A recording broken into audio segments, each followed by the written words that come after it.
உலகம் யாவையும் தாமுள வாக்கலும் நிலை பெறுத்தலும் நீக்கலும் நீங்களா அழகிலா விளையாட்டுடையார் அவர் தலைவர் அன்னவர்க்கே சரண் நாங்களே. அனைவருக்கும் என்னுடைய அன்பு, பணிவு, நன்றி கலந்த வணக்கம்.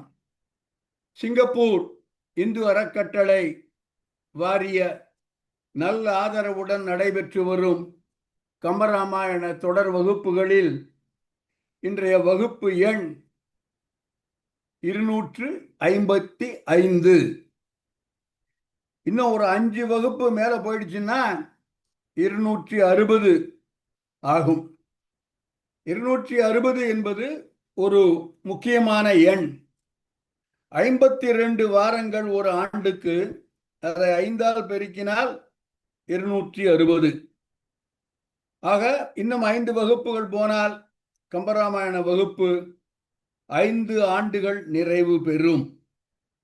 ஸோ இன்னும் ஒரு மாதம் இருக்கு. ஜூலை மாதம் 3ஆம் தேதி அந்த வகுப்பு. என்னையும் ஒரு பொருட்டாக மதித்து இந்த வகுப்பில் கலந்து கொள்ள ஆர்வத்துடன் வந்திருக்கும் உங்கள் அனைவருக்கும் நன்றி, நன்றி, கோடானு கோடி நன்றி. 68 பேர் வந்திருக்கீங்கன்னு நினைக்கிறேன். அனைவருக்கும் நன்றி. இன்றைய நாள் ஆண்டு 2025, மாதம் மே மாதம், தேதி 29, வியாழக்கிழமை. கம்பராமாயணத்தில் யுத்த காண்டம் பார்த்து கொண்டிருக்கிறோம். இதற்கு முன்பாக ஒரே ஒரு காண்டம் பார்த்தோம், அது சுந்தர காண்டம். கம்பராமாயணத்தில் ஏறக்குறைய பாதி பாடல்கள் யுத்த காண்டத்தில் என்று சொல்கிறார்கள். 45% இருக்கும். பாக்கி எல்லாம் 5 காண்டமும் சேர்ந்து 55%, இது மட்டும் 45%. ஆக யுத்த காண்டம் சுமார் 3.5 ஆண்டுகளாக ஓடிக்கொண்டிருக்கிறது. சுந்தரகாண்டம் சுமார் 1.5 ஆண்டு ஓடியது. யுத்த காண்டம் இன்னும் ஒரு 6 மாதம் அல்லது 4 மாதம் போகலாம். இந்த வருஷம் அக்டோபர் அல்லது நவம்பர் மாதம் யுத்த காண்டமும் முடிந்து மீண்டும் பாலகாண்டத்திற்கு திரும்புவதற்கு வாய்ப்பு உண்டு. இன்றைய வகுப்பிற்கு போவதற்கு முன்னால் ஒரு சின்ன விஷயம் சொல்லிக்கொள்ள ஆசைப்படுகிறேன். பலர் புதிதாக வந்திருக்கிறீர்கள் இந்த வகுப்பிற்கு. இந்த வகுப்பு இந்து அறக்கட்டளை வாரிய நல்ல ஆதரவுடன் நடைபெற்று வருகிறது. வகுப்பிற்கு கட்டணமில்லை, யார் வேண்டுமானாலும் வந்து இணைந்து கொள்ளலாம். விருப்பமுடையவர்கள் தங்களுடைய தொலைபேசி எண்ணை எங்களுக்கு கொடுத்தால் 2 வாட்ஸ்அப் குரூப் வச்சிருக்கோம். அதன் மூலம் ஒவ்வொரு வியாழக்கிழமையும் உங்களுக்கு ஒரு செய்தி வரும். இன்று வகுப்பு உண்டு, அது மட்டும்தான் அந்த செய்தி. உங்கள் மின்னஞ்சல் கொடுத்தால் ஒவ்வொரு வாரமும், இது கிட்டத்தட்ட 5 வருடமாக இடைவிடாமல் நடைபெற்று கொண்டிருக்கிறது, ஒவ்வொரு வாரமும் செவ்வாய் அல்லது திங்கள் அல்லது ஞாயிறு அந்த வியாழனுக்கு உண்டான பாடல்கள் மின்னஞ்சல் மூலம் உங்களுக்கு அனுப்பி வைக்கப்படும். எனவே வகுப்பிற்கு வருவதற்கு முன்னால் இந்த வகுப்பில் என்னென்ன பாடல்கள் இடம்பெற வாய்ப்புள்ளது என்பதை ஒரு நோட்டம் விட்டு நீங்கள் வரலாம். பலர் அதை மிக உன்னிப்பாக கவனித்து, ஐயா இந்த வார்த்தை இந்த சங்க இலக்கியத்திலும் வந்திருக்கிறது என்றெல்லாம் எனக்கு எடுத்துக் கொடுக்கிறார்கள். ஆக ஆர்வம் இருப்பவர்கள் தங்கள் மின்னஞ்சல் கொடுத்தால் அவர்களுக்கு இந்த வகுப்பின் பாடல்கள் அனுப்பி வைக்கப்படும் ஒவ்வொரு செவ்வாய் அல்லது திங்கள். இந்த மின்னஞ்சல் சுமார் 500 பேருக்கு போகிறது. இது ஒரு சிறிய முன்னுரை புதிதாக வந்திருக்கும் பலருக்கு. நாம் அடிக்கடி சொல்லும் ஒரு சொலவடை அல்லது நாம் அடிக்கடி பார்க்கும் ஒரு விஷயம், எது எது எப்பப்போ நடக்குமோ அது அப்பப்போ தான் நடக்கும் என்று நான் அதில் ரொம்ப தீவிரமாக நம்புகிறேன். அது நடக்கணும்னு வேலை வந்தால் தான் நடக்கும் அப்படின்னு சொல்கிறோம்.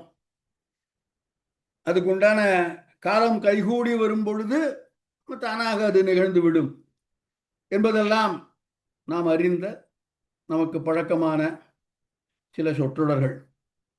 இதை ஏன் சொல்கிறேன் என்றால், அதே போன்ற ஒரு நிகழ்வு கம்பராமாயண வகுப்பு தொடர்பாக அண்மையில், அதான் இந்த வகுப்பிற்காக நான் தயாரித்து கொண்டிருந்த பொழுது எனக்கு நிகழ்ந்தது. உங்கள் எல்லோருக்கும் ஞாபகம் இருக்கலாம், 2 வகுப்புகளுக்கு முன்னால் அந்தமில் மாருதி என்று ஒரு சொல் கம்பன் சொல்லி இருந்தான். மாருதிக்கு அழிவு கிடையாது, அந்தம் இல் மாருதி, அவன் சிரஞ்சீவி, அவன் ஊழி தாண்டியும் உய்வான் என்பது போன்ற கருத்து அந்தம் இல் மாருதி. அதை அந்த வகுப்பில் சொல்லும் பொழுது நான் சுட்டினேன். ஊவேசா அவர்கள் தன்னுடைய உரையில் அந்தமில் மாருதி என்ற பொருளில் கம்பன் எங்கெங்கெல்லாம் மாருதியின் அந்தமில் தன்மை பற்றி சொல்லியிருக்கிறான். சீதை அனுமனுக்கு கொடுத்த வாழ்த்து, ராமன் அனுமனுக்கு கொடுத்த வாழ்த்து, சிரஞ்சீவியாய் இருப்பாய் என்ற வாழ்த்து என்பதையெல்லாம் ஒரு 10 இடங்களில் இருந்து தொகுத்து நான் உங்களுக்கு சொன்னேன். அதே போல உத்திரகாண்டத்திலும் ஒட்டக்கூத்தர் இதே போல மாருதி சிரஞ்சீவியாக இருப்பான் என்பதை குறித்து அதையும் உங்களுக்கு எடுத்து சொன்னேன். சுமார் 15 பாடல்கள் என்று எனக்கு ஞாபகம் இருக்கிறது.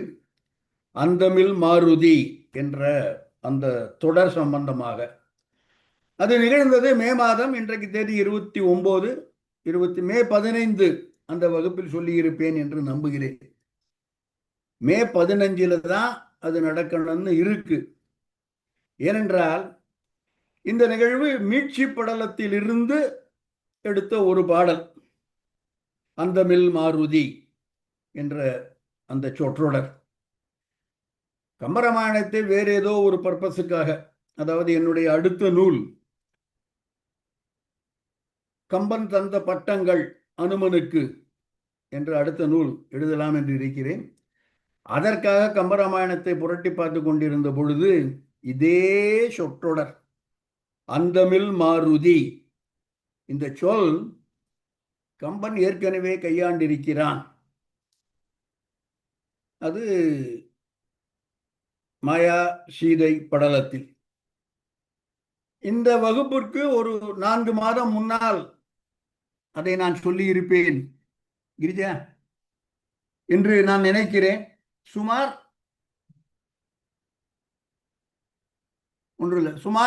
4 மாதங்கள் முன்னால் மாயா சீதை படலம், இதே சொற்றொடர் அந்தமில் மாருதி. அந்த பாடலை நாம் கடந்து வந்திருக்கிறோம், அந்த பாடலை பார்த்து இருக்கிறோம், அதற்கு நான் விளக்கம் சொல்லி இருக்கிறேன். அப்பொழுது இந்த அந்தமில் மாருதி என்ற இந்த சொல்லுக்கு கம்பன் எங்கெங்கெல்லாம் இதை ஒத்து பிற இடங்களில் சொல்லி இருக்கிறான் என்பதை நான் சொல்லவில்லை. ஏனென்றால் அப்பொழுது அது பற்றி நான் அறியேன். இப்பொழுது ஊவேசா உரையை பார்க்கும் பொழுது அதே அந்தமில் மாருதி. இதில் பாருங்க, ஒரு சின்ன, நான் இந்த வார்த்தையை பார்த்தவுடன் ஊவேசாவுடைய மாயா சீதை படலத்துக்கான உரையை எடுத்து பார்த்தேன். அந்தமில் மாருதி என்ற உரையை, என்ற சொற்றொடரை அவரும் கடந்து போயிருக்கிறார். அந்த பாடலுக்கு இவர் நான் மீட்சி படலத்தில் சொன்னது போல 15 இடங்களில் கிராஸ் ரெஃபரன்ஸ், 10 இடங்கள் கம்பன், 5 இடங்கள் ஒட்டக்கூத்தர் என்பதை ஊவேசாவும் அந்த மாயா சீதை படலத்தில் சுட்டவில்லை. அதனால் நானும் சொல்லவில்லை. ஊவேசா சொல்லியிருந்தா நான் சொல்லியிருப்பேன். ஊவேசா அந்தமில் மாருதிக்கு அந்த கட்டத்தில் இந்த 15 பாடல்களுடைய கிராஸ் ரெஃபரன்ஸ் தரவில்லை. எனவே நானும் தரவில்லை. யோசிச்சு பார்த்தேன், ஏதோ ஒரு காரணத்திற்காக அது அந்தந்த நேரத்தில் அவ்வாறு நிகழ்கிறது என்பதை மறு உறுதிப்படுத்துவதாக இந்த ஒரு நிகழ்வு எனக்கு தோன்றியது. அதை உங்களுடன் பகிர்ந்து கொள்கிறேன்.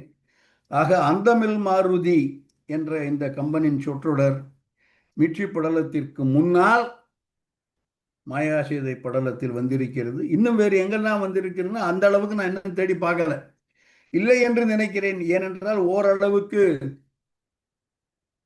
கம்பன் அனுமனுக்கு தந்த பட்டங்கள் என்பதை தொகுத்து அநேகமாக முடித்து வைத்திருக்கிறேன். நூல் இனிமேல் எழுத வேண்டும். வேறு எங்கும் சொல்லப்படவில்லை என்று எண்ணுகிறேன். இந்த அந்தமில் மாருதி பலர் என்னிடம் அப்புறம் அதை பற்றி பேசினாங்க. அற்புதமான ஒரு சொற்றொடர். வானதி பிரகாஷ் சொன்னாங்க, ஐயா இன்னும் காதில் ஒலிச்சுக்கிட்டே இருக்கு அந்தமில் மாருதி என்ற அந்த அற்புதமான ஒரு சொற்றொடர் என்று. அந்த பாடலையும் ஒரு பார்வை பார்த்து விட்டு இன்றைய வகுப்புக்குள் செல்லலாம் என்று நினைக்கிறேன். முதல் பாடல். வந்திவள் காரணம் ஆகமலைந்தீர் எந்தை இகழ்ந்தனன் யான் இவள் ஆவி சிந்துவன் என்று செருத்து உரை செய்தான் அந்தமில் மாருதி அஞ்சி அயர்ந்தான். இந்த பாடல் இந்திரஜித் அனுமனை பார்த்து சொல்லும் பாடல். வந்து அதாவது கிஷ்கந்தையிலிருந்து புறப்பட்டு வந்து ராமேஸ்வரம் கடற்கரைக்கு வந்து சேது கட்டி இலங்கைக்கு வந்து இலங்கையை முற்றுகையிட்டு இவ்வளவும் அந்த வந்து என்று சொல்லி வந்து இவள் காரணமாக, இவள் என்பது சீதை, இந்த இடத்தில் மாயா சீதை, ஒரு கையால் சீதையை பற்றி கொண்டிருக்கிறான். சீதனுடைய குழலை பற்றி கொண்டிருக்கின்றான் இந்திரஜித். வந்து இவள் காரணமாக மலைந்தீர் என்று இவள் என்பது சீதையை சுட்டுகிறான். மலைதல் என்றால் போரிடுதல், சண்டை போடுதல். வந்து இவள் காரணமாக மலைந்தீர் எந்தை இகழ்ந்தனன், உங்களுடைய போர் திறமை, உங்களுக்கு ஆற்றல் இல்லை என்பதையெல்லாம் என் தந்தை ஏராளமாக சீபோ என்று உங்களை இகழ்ந்து பேசியிருக்கிறான். யான் இவள் ஆவி சிந்துவன், நான் இந்த சீதையை கொல்லப் போகிறேன் என்று செருத்து சினந்து உரை செய்தான். உரை செய்தவன் இந்திரஜித். வந்து இவள் காரணமாக மலைந்தீர் எந்தை இகழ்ந்தனன் யான் இவள் ஆவி சிந்துவன் என்று செருத்து உரை செய்தான் இந்திரஜித். இதை கேட்டு அந்தமில் மாருதி அஞ்சி அயர்ந்தான். நல்ல ஒரு முரண். அந்தமில்லாதவன், ஆனாலும் அவன் அஞ்சினான், அவன் தளர்ச்சி அடைந்தான், சோர்வடைந்தான் என்று அந்தமில் மாருதி என்பது மாயாசீதை படல பாடல். இந்த பாடலை நாம் கடந்து வந்திருக்கிறோம் சுமார் 5 மாதங்கள் அல்லது 6 மாதங்கள் முன்னால் அல்லது 4 மாதங்கள் முன்னால். அப்பொழுது இந்த அந்தமில் மாருதிக்கு இவ்வளவு முக்கியத்துவம் கொடுத்து, இவ்வளவு கிராஸ் ரெஃபரன்ஸ் இருக்கு, இவ்வளவு பாடல்கள் அதை சுட்டுவதாக அமைந்துள்ளன என்பதை அப்பொழுது நான் சொல்லவில்லை. நல்ல வேளை இப்பொழுது சொன்னேன். ஏனென்றால் இந்த கட்டத்திலும் ஊவேசா அதை சுட்டவில்லை, அடுத்த கட்டத்தில் சுட்டி இருக்கிறார். அதை எடுத்து உங்களுக்கு நான் சொன்னேன், அவ்வளவுதான். இதை எடுத்துடலாம். நாம் இப்பொழுது யுத்த காண்டத்தில் ராவணன் மாண்டு விட்டான். அவனுக்கு ஈமச்சடங்குகளை வீடணன் செய்கிறான். வீடணனுக்கு முடிசூட்டப்படுகிறது. இவ்வளவும் நிகழ்ந்த பின்புதான் இராமன் சீதைக்கு சொல்லி செய்தி சொல்லுவாயாக என்று அனுமனை அனுப்புகின்றான். அனுமன் வந்து சீதையிடம் செய்தி சொல்கிறான். வாழி சோபனம், வாழி சோபனம், ஏழை சோபனம், ஏந்திழை சோபனம் என்றெல்லாம் மங்களம் உண்டாகட்டும், மங்களம் உண்டாகட்டும், நல்ல செய்தி, நல்ல செய்தி என்று சொல்லி சீதையை வாழ்த்துகிறான். அதன் பிறகு அனுமன் சீதையிடம் ஒரு வேண்டுகோள் வைக்கிறான். அந்த கட்டத்தில் இருக்கிறோம். இவன் வைக்கும் வேண்டுகோள், அரக்கிமாரை நான் கொல்லப் போகிறேன் என்பது இவன் வைக்கும் வேண்டுகோள். அனுமனுக்கு இவ்வளவு கோபம் வருமா என்ற கேள்வியை நான் சென்ற வகுப்பில் கேட்டிருந்தேன். அனுமனுக்கு இவ்வளவு கோபம் வரும் அளவிற்கு அந்த அரக்கியர்கள் சீதையை நோக்கி என்னென்ன சொன்னார்கள், அவர்களுடைய பாடி லாங்குவேஜ், அவர்களுடைய வார்த்தைகள், அவர்களுடைய சொற்கள், எவ்வாறு சீதையை அச்சுறுத்தினார்கள், உன்னை பிடித்து திங்க போறோம், உன்னை பிடிச்சு கொல்ல போறோம் என்றெல்லாம் அவளை சூழ்ந்து நின்று ஆட்ட பாட்டம் கொண்டாட்டம் எல்லாம் செய்து அச்சுறுத்தியதை அனுமன் மரத்தின் மேல் நின்று பார்த்து கொண்டிருக்கிறான். அவன் கண்கூடாக கண்ட காட்சி. எனவே அவனுக்கு அவ்வளவு கோபம் வந்து அரக்கியரை கொல்லப் போகிறேன் திருச்சியடை நீங்களாக என்று அனுமன் சொன்னதாக சென்ற வகுப்பில் பார்த்தோம். சென்ற வகுப்பின் இறுதி பாடலை இப்பொழுது பார்க்க போகிறோம். அதை போடலாம் கார்த்திக். உரையலா உரை உன்னை உரைத்து உராய் விரைய ஓடி விழுங்குவோம் என்றுளார் வரைசை மேனியை வள் உகிரால் பிளந்து இறை செய்வேன் மரலிக்கு இனி என்னுமால். மரலி, மரலி என்பவன் யமன். மரலிக்கு இறை செய்வேன், யமனுக்கு இவர்களை உணவாக்க நான் உணவாக்கப் போகிறேன். எவ்வாறு கொல்லப் போகிறேன்? எவ்வாறு கொல்லப் போகிறேன்? வரை செய் மேனியை, வரை என்றால் மலை, மலை போன்ற மேனி உடைய இந்த அரக்கியர்களை, அவர்களுடைய மேனி, அவர்களுடைய உடம்பு, அவர்களுடைய உடம்பை வள் உகிரால் பிளந்து, வலிமை மிக்க உயிர் என்றால் நகம், என்னுடைய நகத்தால் பிளந்து அவர்களை கொன்று யமனுக்கு இரையாக்குவேன். ஏன் இவ்வாறு அவர்களை செய்ய போகிறேன் என்றால், அவர்கள் செய்த பிழை என்னவென்றால், உரையலா உரை உன்னை உரைத்து, உன்னை பார்த்து சொல்லக்கூடாத சொற்களெல்லாம் சொல்லி இருக்கிறார்கள். எந்த விதத்திலும் உன்னை நோக்கி இத்தகைய வார்த்தைகள் சொல்லி இருக்கக்கூடாது என்று இருக்கும் அளவில் சொல்லத்தகாதனவெல்லாம் சொல்லி உன்னை உரைத்து உராய்ந்து, அவர்கள் ஒருவருக்குள் உராய்ந்து விரைய ஓடி விழுங்குவம், சீதையை திங்க போறேன் என்று ஓடி வந்தார்கள். அந்த கோபம், அதை நான் கண்ணால் பார்த்திருக்கிறேன். எனவே இவர்களை கொல்லப் போகிறேன் என்று அனுமன் சீதையிடம் வேண்டுகிறான். இந்த பாடல் எடுத்துடலாம். அனுமனுக்கு இவ்வளவு கோபம் வந்தது இந்த கட்டத்தில் ஏனென்றால், இவன் கண்ணுக்கு நேராக பார்த்திருக்கிறான் இந்த அரக்கியர் செய்த கொடுமைகளை, அரக்கியர் சீதையை திட்டியதை, கொல்லுவேன் என்று அவளை அச்சுறுத்தியதை, இவையெல்லாம் இவன் நேராக கண்கூடாக பார்த்திருக்கிறான். எனவே இவனுக்கு இவ்வளவு சினம். அனுமனுக்கு கோபம் வருமா? வரும். பல இடங்களில் வந்திருக்கிறது. இது ஒரு இடம். அரக்கியரை கொல்லுவேன். ஏனென்றால் நான் திரும்ப திரும்ப சொல்கிறேன், நேரடியாக பார்த்தது அந்த அந்த ஒரு இம்பாக்ட், அந்த ஒரு தாக்கம். சீதையை கண்டுபிடிப்பேனா என்று எல்லா இடத்திலும் தேடி எங்கும் இல்லை என்று சொல்லி நான் தற்கொலை செய்து கொள்ளப் போகிறேன் என்ற அளவுக்கு அனுமன் அந்த ஒரு எல்லைக்கு தள்ளப்பட, தற்செயலாக அசோகவனத்துக்கு வந்து அசோகவனத்தில் சீதையை காண்கிறான். அவள் இருக்கும் நிலைமையை காண்கிறான். அது பற்றி இன்றைய வகுப்பில் பார்க்க போகிறோம். அப்பொழுது அவளை கொல்லுவோம், தின்போம் என்று அரக்கியர்கள் சூழ்ந்து இருக்க, ஒரு பக்கம் சீதையை கண்டுவிட்டோம் என்ற மகிழ்ச்சி, மறுபக்கம் இவர்கள் இவ்வாறு சொல்கிறார்களே என்ற சினம். இந்த சினத்தால் வெளிவந்த வார்த்தை அவர்களை கொல்லப் போகிறேன் என்று. இதே போன்று சினம் அனுமனுக்கு 2 இடங்களில் வருகிறது. அனுமனின் சினம் என்பதால் அந்த நிகழ்வையும் பார்த்து விடலாம் என்று தோன்றுகிறது. கொஞ்சம் டிவியேட் பண்றேன் வகுப்பு பாதையில் இருந்து, இருந்தாலும் பொருத்தம் கருதி அதை அந்த நிகழ்வையும் பார்த்து விடலாம் என்று எண்ணுகிறேன். 2 இடங்களில் இந்த நிகழ்வு அனுமனுடைய கோபம் கட்டுக்கடங்காமல் பொங்கி எழுவதை கம்பன் சித்தரிக்கிறான். ஒன்று, அனுமன் இராவணனை அவன் உறங்கும் நிலையில் பார்த்த பொழுது. அடுத்தது, இராவணன் சீதையை அச்சுறுத்தி சீதையை தனக்கு இணங்குமாறு பணிந்து வேண்டி அவள் மறுக்க, உன்னை கொல்வேன் என்று அச்சுறுத்தும் பொழுது ஆகிய இந்த 2 கட்டங்களிலும், 2மே சுந்தரகாண்டத்தில் நிகழ்கின்றன.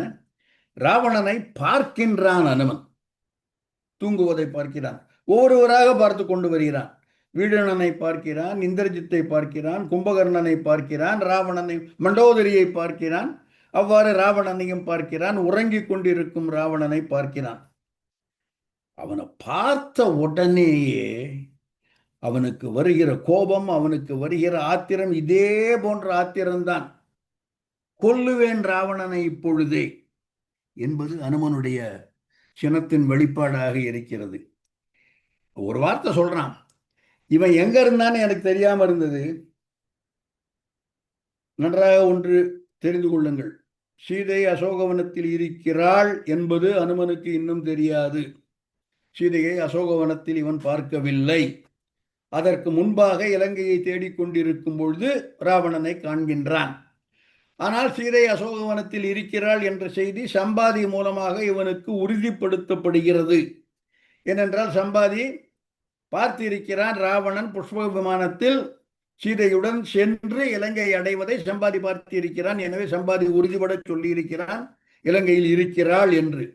ஆக இலங்கையில் சீதை இருக்கிறாள், தூக்கி கொண்டு வந்தவன் ராவணன் என்பது தெரிந்து அந்த உறங்கிக் கொண்டிருக்கும் ராவணனை பார்த்தவுடன் அனுமனுக்கு என்ன தோன்றுகிறது என்றால், இவ்வளவு நாள் இவன் ஒளிஞ்சின்னு இருந்தான், எங்க இருக்கான்னு தெரியாது, ஆனால் இப்பொழுது பார்த்து விட்டேன். நான் பார்த்த பிறகும் இவன் எப்படி உயிரோடு இருக்கலாம் என்பது இவனுடைய ஆதங்கம். இவன் கண்ணுக்கு தெரியாம இருந்தான், இவன் யாருன்னு தெரியாது, எங்க இருக்கான்னு தெரியாது, அது வேற விஷயம். பட்டவர்த்தனமாக நிதர்சனமாக என் கண் முன்னால் இவன் காணப்படும் பொழுது இவனை நான் கொல்லாமல் இருப்பது எங்கனம் என்பது அனுமனுடைய கோபம். பாடலை பார்க்கலாம். கண்டனன் காண்டலோடும் கருத்தின் முன் காலச் செந்தி விண்டன கண்கள் கீண்டு வெடித்தன கீழும் மேலும் கொண்டதோர் உருவன் மாயோன் குரலினும் குறுக நின்றான் தின்தலை 10 தோளும் 20 தெரிய நோக்கி. கண்டனன் ராவணனை பார்க்கிறான். கண்டனன் காண்டலோடும் கண்டவுடன் கருத்தின் முன் கால செந்தி விண்டன கண்கள். அவன் பார்த்து இவன் தான் ராவணன் என்ற அந்த இன்ஃபர்மேஷன் ப்ராசஸ் பண்றதுக்கு முன்னால கருத்தின் முன் கால செந்தி விண்டன கண்கள், கண்களில் இருந்து நெருப்பு பொறி பறக்கிறது அனுமனுக்கு. கீண்டு வெடித்தன மேலும் கீழும், மேல் விமையும் கீழிமையும் வெடித்து சிதறுவது போல, கீழும் மேலும் என்பது கீழிமை மேலிமை, கண்களுடைய வெளிப்பாடுகள் சுட்டப்படுகின்றன. கண்டனன் காண்டலோடும் கருத்தின் முன் கால செந்தி விண்டன கண்கள் கீண்டு வெடித்தன மேலும் கீழும். இதுக்கு ஒரு கிட்டக்கு போய் உத்து நின்று பார்க்கறான். எந்த உருவம்? கொண்டது ஓர் உருவம் மாயோன் குரலினும் குறுக நின்றான். மாயோன் திருமால் விஷ்ணு, அவன் வாமனனாக வந்தவன். மாயோன் குரலினும் குறுக நின்றான். வாமனன் உருவத்தை விட மிகச்சிறிய உருவம் எடுத்துக்கொண்டான். கொண்ட உருவம் ஓர் மாயோன் குரலினும் குறுக அனுமன் நின்றான். ஏன்னா தின்திலை 10 தோள்கள் 20 தெரிய நோக்கி. உற்று பார்க்கிறான். இவன்தான் ராவணன் என்பதை உறுதி செய்து கொள்கிறான். அவனுடைய கோபத்தின் வெளிப்பாடு. கண்டனன் காண்டலோடும் கருத்தின் முன் காலச் செந்தி விண்டனன் கண்கள் கீண்டு வெடித்தன மேலும் கீழும் கொண்டதோர் உருவம் மாயோன் குரலினும் குறுக நின்றான் திந்திலை 10 தோள்கள் 20 தெரிய நோக்கி. பாடல் எடுத்துடலாம். பார்க்கறான். அடுத்ததுல இவ்வாறு அனுமன் பார்த்த அடுத்த அவன் சொல்லிக் கொள்கிறான் தனக்குத்தானே, இவனை இந்த நிலையில் நான் விட்டு விட்டு போக முடியுமா? இவனை கொல்லாமல் நான் இங்கிருந்து அகல மாட்டேன் என்பது அனுமனுடைய அடுத்த எண்ணமாக.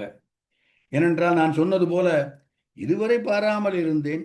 எப்போ இவன் என் எப்போ இவன் என் கண் முன்னால் தென்பட்டானோ அப்பொழுதே அவனை கொல்லுதல் நியாயம் என்பது அனுமனுடைய கணிப்பு.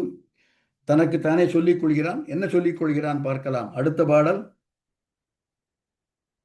தோளாற்றல் என்னாகும், தோளாற்றல் என்னாகும், மேல் நிற்கும் சொல் என்னாகும், வாழ் ஆற்று கண்ணாளை வஞ்சித்தான் மணி முடியன் தாழ் ஆற்றலால் இடித்து தலைபத்தும் தகர்த்து இன்று என் ஆள் ஆற்றல் காட்டேனேல் அடியனே அடியேனாய் முடியேனே. தோல் ஆற்றல் என்னாகும்?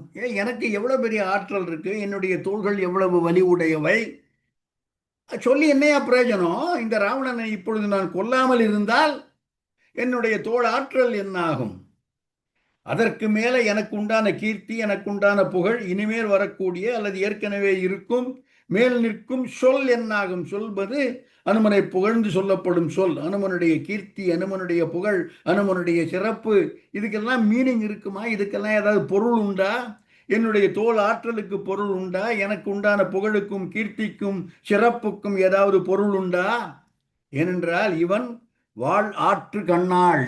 சீதையுடைய கண் வாழ் போன்ற கூர்மையான கண். வாளாற்று கண்ணாளை போரிட்டு தூக்கி கொண்டு வரவில்லை, வஞ்சித்தான். அந்த கோபம் இவனுக்கு வேற. ஏமாத்தி திருட்டுத்தனம் பண்ணி தூக்கிட்டு வந்திருக்கான். வாளாற்று கண்ணாளை வஞ்சித்தான் மணிமுடி. அவனுடைய 10 கிரீடம் எல்லாம் கீழே விழப் போகிறது. எப்படி? நான் கையால பிடிச்சு இழுக்க போறதில்ல, காலால உதைக்க போறேன். என் தாழ் ஆற்றலால் இடித்து, என்னுடைய கால் கொண்டு அவன் தலைகளை எல்லாம் உதைத்து இடித்து தலை 10 தகர்த்து, இன்று என் ஆள் ஆற்றல், நான் எப்பேற்பட்ட ஆள், நான் எவ்வளவு வலி உடையவன், என்னுடைய ஆற்றல், என்னுடைய திண்மை, என்னுடைய சிறப்பு, என்னுடைய வலிமை என்பதை நான் காட்டாமல் இருந்தால் அடியேனாய் முடியேனே. ராமபக்தன் என்று சொல்லிக் கொள்வதற்கு ராமனுடைய அடியேன், சிறிய திருவடி என்று சொல்லிக்கொள்ள எனக்கு என்ன வக்கு இருக்கு? ஆளாற்றால் காட்டேனேல் அடியேனாய் முடியேனே. நான் அடியேன் என்றால் இந்த காரியத்தை செய்து முடிக்க வேண்டும். இந்த காரியத்தை செய்யாமல் இருந்தால் நான் அடியேன் என்ற சிறப்பு எனக்கு கிடையாது. அடியேனாய் முடியேன், அடியேனாய் சிறப்பு பெற மாட்டேன், அடியேனாய் நான் ஒப்புக்கொள்ளப்பட மாட்டேன் என்று ராவணனை பார்த்தவுடன் அனுமனுக்கு கோபம் பொங்குகிறது. தோளாற்றல் என்னாகும் மேல் நிற்கும் சொல் என்னாம், வாளாற்று கண்ணாளை வஞ்சித்தான் மணிமுடியன், தாளாற்றலால் இடித்து தலைபத்தும் தகர்த்து இன்றியன், ஆள் ஆற்றல் காட்டேனேல் அடியேனாய் முடியேனே என்று அனுமனுக்கு கோபம் கொப்புளிக்கிறது. அடுத்த பாடல் என்ன சொல்றான் பாருங்க, எடுத்துடலாம். அவனுடைய கோபத்தின் வெளிப்பாடுகள் அவனுடைய வார்த்தைகளில் வருகின்றன. நான் ராமனுக்கு உண்மையான பக்தனா? நான் ராமனுக்கு உண்மையான அடியவனா? இல்ல, நான் நடிக்கிறேன். ராமனுடைய அடிமை போல, ராமனுடைய சீடன் போல, ராமபக்தன் போல, ராமதூதன் போல நான் நடிக்கிறேன். இவ்வாறு நடித்து வாழ்வது உண்மையாகுமா? அதுதான் உண்மையான அடிமைத்தனமா என்று தன்னைத்தானே கேட்டுக்கொள்கிறான். ராமனுடைய பக்தன் போல நடிக்காதே, உண்மையான ராமபக்தனாய் இருந்தால் கொல் இவனை என்பது அவனுடைய தீர்மானம். பாடலை பார்க்கலாம். நடித்து வாழ் தகைமையதோ அடிமைதான் நன்னுதலை, பிடித்து வாழ் அரக்கனார் யான் கண்டும் பிழைப்பாரோ, ஒடித்து வான் தோள் அனைத்தும் தலைபட்டும் உதைத்து உருட்டி முடித்து இவ்வூர் முடிந்தால் மேல் முடிவது எல்லாம் முடிந்து ஒழிக. என்ன ஒரு கோபம் வருது தன்னை பற்றி அனுமனுக்கு. நான் இந்த காரியத்தை செய்யாமல் இருந்தால் நான் ஏமாத்தி இருக்கேன் எல்லாரையும். நடித்து வாழ் தகமையதோ அடிமைதான். அடிமை என்பவன் நடிக்கலாமா? உண்மையான அடிமையாக இருக்க வேண்டாமா? உண்மையாக அடிமையாக இருந்தால் ராவணனை கொல்ல வேண்டும். அடியனேன் முடியானே என்று சென்ற பாடலில் பார்த்தோம். நடித்து வாழ் தகைமையதோ அடிமைதான், நன்னுதலை, சீதை அழகான நெற்றி உடையவள், நுதல் என்றால் நெற்றி, நன்னுதலை பிடித்து வாழ் அரக்கனார். இப்பதான் முக்கியமான வார்த்தை வருது, நான் கண்டும் பிழைப்பரும். டேய், அவன் உயிர் வாழலாம், நான் அவனை காணாமல் இருக்கும் வரையில், the moment I have seen him, he must be killed. நான் கண்ட பிறகு அவன் இறக்கத்தான் வேண்டும். யான் கண்டும் பிழைப்பாரோ? யார்? நன்னுதலை பிடித்து வாழ அரக்கனார், வஞ்சித்தவன். எனவே எப்போ நான் இவனை பார்த்தேனோ அதுக்கப்புறம் இவனுக்கு உயிர் இருக்கக்கூடாது. யான் கண்டும் பிழைப்பரோ, ஒடித்து வான் தோள் அனைத்தும் ஒடித்து, புகழ்பெற்ற வலிமை மிக்க தோள்களை எல்லாம் ஒடித்து, தலை பத்தும், நான் சொன்னது போல கையால் பிடுங்கதில்லை, காலால் உதைத்து, தாழ் ஆற்றல் என்று சென்ற பாடலில் பார்த்தோம். தாழ் ஆற்றல், தலைபத்தும் உதைத்து மண்ணில் உருட்டி முடித்து, அவனுடைய ஆயுளை முடித்து, இவ்வூர் முடித்தால் இந்த இலங்கையை முற்றிலுமாக அழித்து, அதற்கு பிறகு மேல் முடிவது எல்லாம் முடிந்து ஒழிக, அதன் பிறகு என்ன வேண்டுமானாலும் நிகழ்ந்து விட்டு போகிறது என்று இவனை கொல்லுவேன் என்று அனுமனுக்கு கோபம் வருகிறது. அனுமனின் சினத்தின் உச்ச வெளிப்பாடு இது. அடுத்த பாடல் பாடல் போட வேணாம், எடுத்துடலாம் இதை. இவ்வாறு கோபம் வருகிறது, தாங்கொணாத கோபம். 3 பாடல்கள் பார்த்தோம் எப்பேற்பட்ட கோபம் வந்தது என்று. அப்புறம் சிந்திக்கிறான். பல காரணங்களால் சிந்திக்கிறான். ஒரு பாடல் வேறு இடத்தில் சொல்லப்படுவது, கேவலம் குரங்கு இதெல்லாம் முடிச்சு அப்புறம் ராமனுக்கு என்ன பெருமை? எனவே இந்த காரியத்தை ராமன் தான் செய்ய வேண்டும், நான் செய்யக்கூடாது என்பது ஒரு எண்ணம். அது இந்த கட்டத்தில் சொல்லப்படவில்லை, மற்றொரு கட்டத்தில் சொல்லப்படுகிறது. அதனால்தான் ராவணனை கொல்லாமல் போகிறான். இவ்வாறு சிந்தித்து இறுதியாக கோபம் கொள்வது தகாது என்று தன்னைத்தானே அடக்கிக் கொள்கிறான். நான் வந்த காரியம் வேறு. முக்கியமான பாயிண்ட்டுங்க. ஏனென்றால் இன்னும் சீதையை பார்க்கவில்லை, சீதையிடம் கனையாழி கொடுக்கவில்லை, ராமன் உன்னை காப்பாற்ற வருவான் என்று உறுதிமொழி தரவில்லை. அதுதான் இவன் வந்த காரணம், இவன் வந்த நோக்கம், இவனுக்கு இருக்கிற அஜெண்டா. சீதையை பார்ப்பது, சீதைக்கு நம்பிக்கை ஊட்டுவது, சீதையை இவனோட இது முடிந்தால் தூக்கி கொண்டு வந்து விடுவது. அது இல்லாமல் இவனை கொல்வது பிழையாகும். ஒரு பிளான் வச்சுட்டு அதை விட்டு விட்டு வேறொன்றை செய்வது பிழை, தவறு என்று தன்னைத்தானே சமாதானப்படுத்திக் கொள்கிறான். தன்னுடைய கோபத்தை அடக்கிக் கொள்கின்றான் அனுமன். பாடலை பார்க்கலாம்.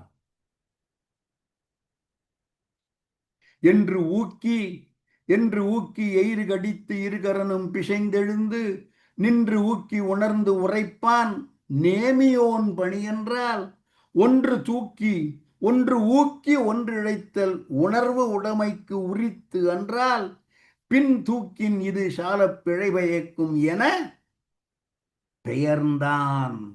பெயர்ந்தான் முக்கியமான சொல். அங்கிருந்து நீங்கினான் என்று ஊக்கி கோபம் கொண்டு, அந்த கோபம் இன்னும் பொங்கும்படியாக ஊக்கி எயிறு கடித்து, பல்ல கடிக்கிறான், இருகரனும் பிசைந்து எழுந்து, அவனை கொல்றதுக்காக எழுந்து, அப்புறம் நின்று, ஒரு சின்ன செட்பேக், நின்று ஊக்கி உணர்ந்து உரைப்பான். மீண்டும் சீர்தூக்கி என்னுடைய செயல் எது என்பதை உணர்ந்தவனாக நேமியோன் பணி, அது ராமனுடைய பணி, என்னுடையது அன்று. நேமியோன் பணி அன்றால், என்னுடையது அன்று. ஆள் என்பது அசை. ஒன்று ஊக்கி ஒன்று உழைத்தல். வந்த பர்பஸ் வேற, செய்ய போறது வேற என்று நினைத்தது ஒன்று, நடந்தது ஒன்று என்று இல்லாமல் ஒன்று ஊக்கி ஒன்று இழைத்தல் உணர்வுடைமைக்கு உரித்து அன்றால். அது நல்ல உணர்வுடையவர்கள் நல்ல செயல் செய்யும், அது அவர்களுடைய செய்கையாது அமையாது. பின்தூக்கின், இதை பற்றி பின்னால் எண்ணி பார்த்தால் இது சால பிழை பயக்கும் என பெயர்ந்தான் என்று அனுமன் நீங்குகிறான். அனுமனுடைய கோபம் எப்பேற்பட்டது, அனுமனுடைய கோபத்தின் வெளிப்பாடு எப்பேற்பட்டது என்பதை சுட்டுவதற்காக இந்த பழைய பாடல்களை எடுத்து உங்களுக்கு தந்தேன். அதே கோபம்தான் இப்பொழுது இந்த அரக்கியரை பார்க்கும் பொழுது அவனுக்கு வருகிறது. எனவே அவர்களை கொல்லுவேன் என்று சொல்கிறான்.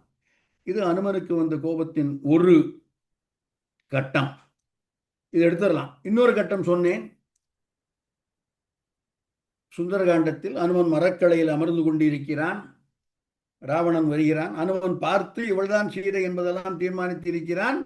அப்பொழுது ராமன் வருகிறான். இவர்தான் சீதை என்பதை ராமனுடைய பேச்சு, ராமனுடைய நடை, உடை, பாவனை, அவனுடைய வேண்டுகோள், அவனுடைய விண்ணப்பம், காலில் விழுந்து வணங்குதல் எல்லாம் இவள்தான் சீதை என்பதை அனுமனுக்கு நிரூபணம் செய்து விடுகின்றன. இறுதியாக சீதையை அச்சுறுத்தி ராவணன் நீங்குகிறான். அந்த கட்டத்தில் அனுமனுக்கு வரும் கோபத்தையும் கம்பன் மிக சிறப்பாக சித்தரிக்கின்றான். பாடலை பார்ப்போம். இது அனுமன் மரத்தின் மீது நிற்கிறான். ஹலோ, அனுமன் மரத்தின் மீது உட்கார்ந்து கொண்டிருக்கிறான். கீழே மரத்தின் அடியில் சீதை, அவனுக்கு எதிராலே ராவணன், சுற்றிலும் அவனுடைய அரக்கிமார்கள் எல்லோரும். அன்ன காலையில் அனுமனும் அருந்ததி கற்பின் என்னை ஆளுடைய நாயகன் தேவியை என் முன் சொன்ன நீசன் கை தொடுவதன் முன் துகைத்து உழக்கி பின்னை நின்றது செய்குவன் என்பது பிடித்தான். அன்ன காலையில் ராவணன் பேசிக் கொண்டிருக்கிறான். சாமதான பேத தண்டம் என்பது போல எல்லாம் கைவிட்ட நிலையில் கோபம் வருகிறது ராவணனுக்கு, அச்சுறுத்துகிறான். அந்த நிகழ்வு நிகழும் அந்த வேளையில், அன்ன காலையில் அனுமனும் அவனுக்கு பயம், சீதையை ராவணன் கொன்று விடுவானோ என்று.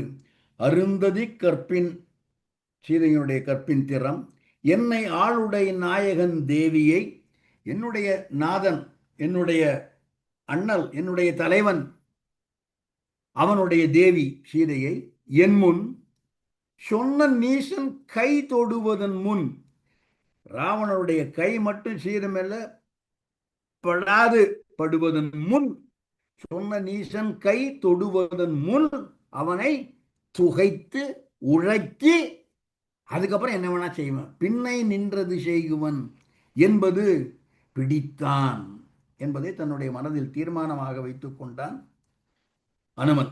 அடுத்த பாடல் இதன் தொடர்ச்சி, இதே நிகழ்வினுடைய தொடர்ச்சி.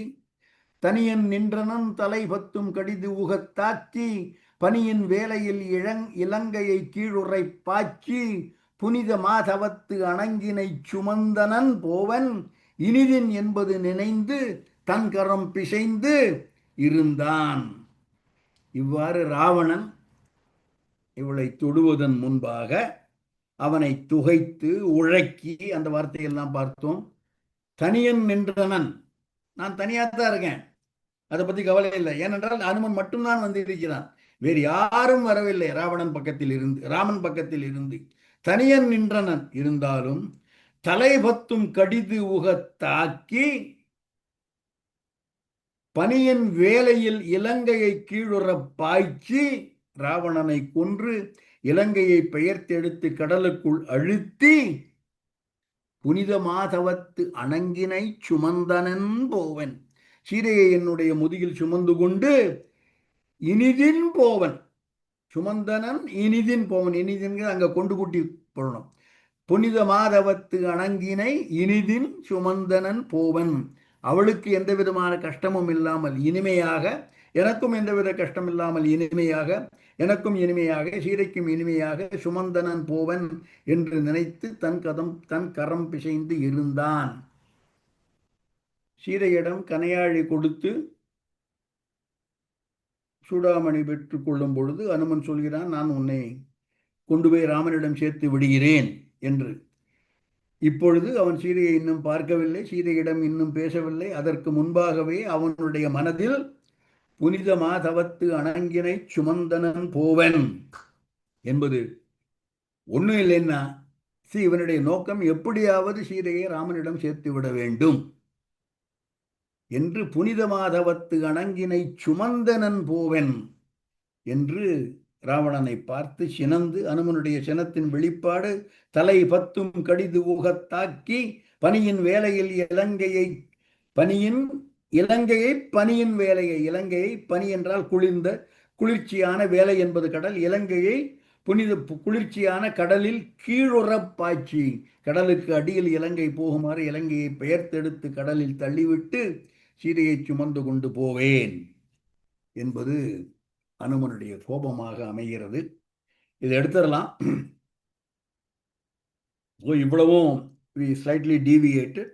சீதையை பார்த்து அனுமன் சொல்கிறான், உரையலாது உரை செய்தார் உன்னை விழுங்குவர் என்றார், வரைசை மேனியை வள் உகிரால் பிளந்து இறையன ஆக்குவேன் மரளிக்கு என்று சீதையிடம் சொல்கிறான். இவன் சொல்வதை அந்த அரக்கியர்கள் எல்லோரும் கேட்கிறார்கள். உடனடியாக சீதையின் பாதத்தில் வந்து, தாயே சரணம் என்று சீதையை அடைக்கலம் அடைகிறார்கள் இந்த அரக்கியர். ஒரு குசுறு செய்தி. அண்மையில் இந்த ஒரு 15 நாள் முன்னால் புதுச்சேரி கம்பன் கழகத்தில் என்னுடைய நூல் ஒன்று வெளியானது. கம்பன் காட்டும் அடைக்கலம், யார் யாரெல்லாம் எந்தெந்த தருணத்தில் யார் யாரிடமெல்லாம் அடைக்கலம் கேட்டார்கள், பெற்றார்கள் என்பதை விளக்கும் ஒரு காட்சி. அதில் அரக்கிமார் சீதையிடம் அடைக்கலம் கோருவது இந்த நிகழ்வு. பாடலை பார்க்கலாம்.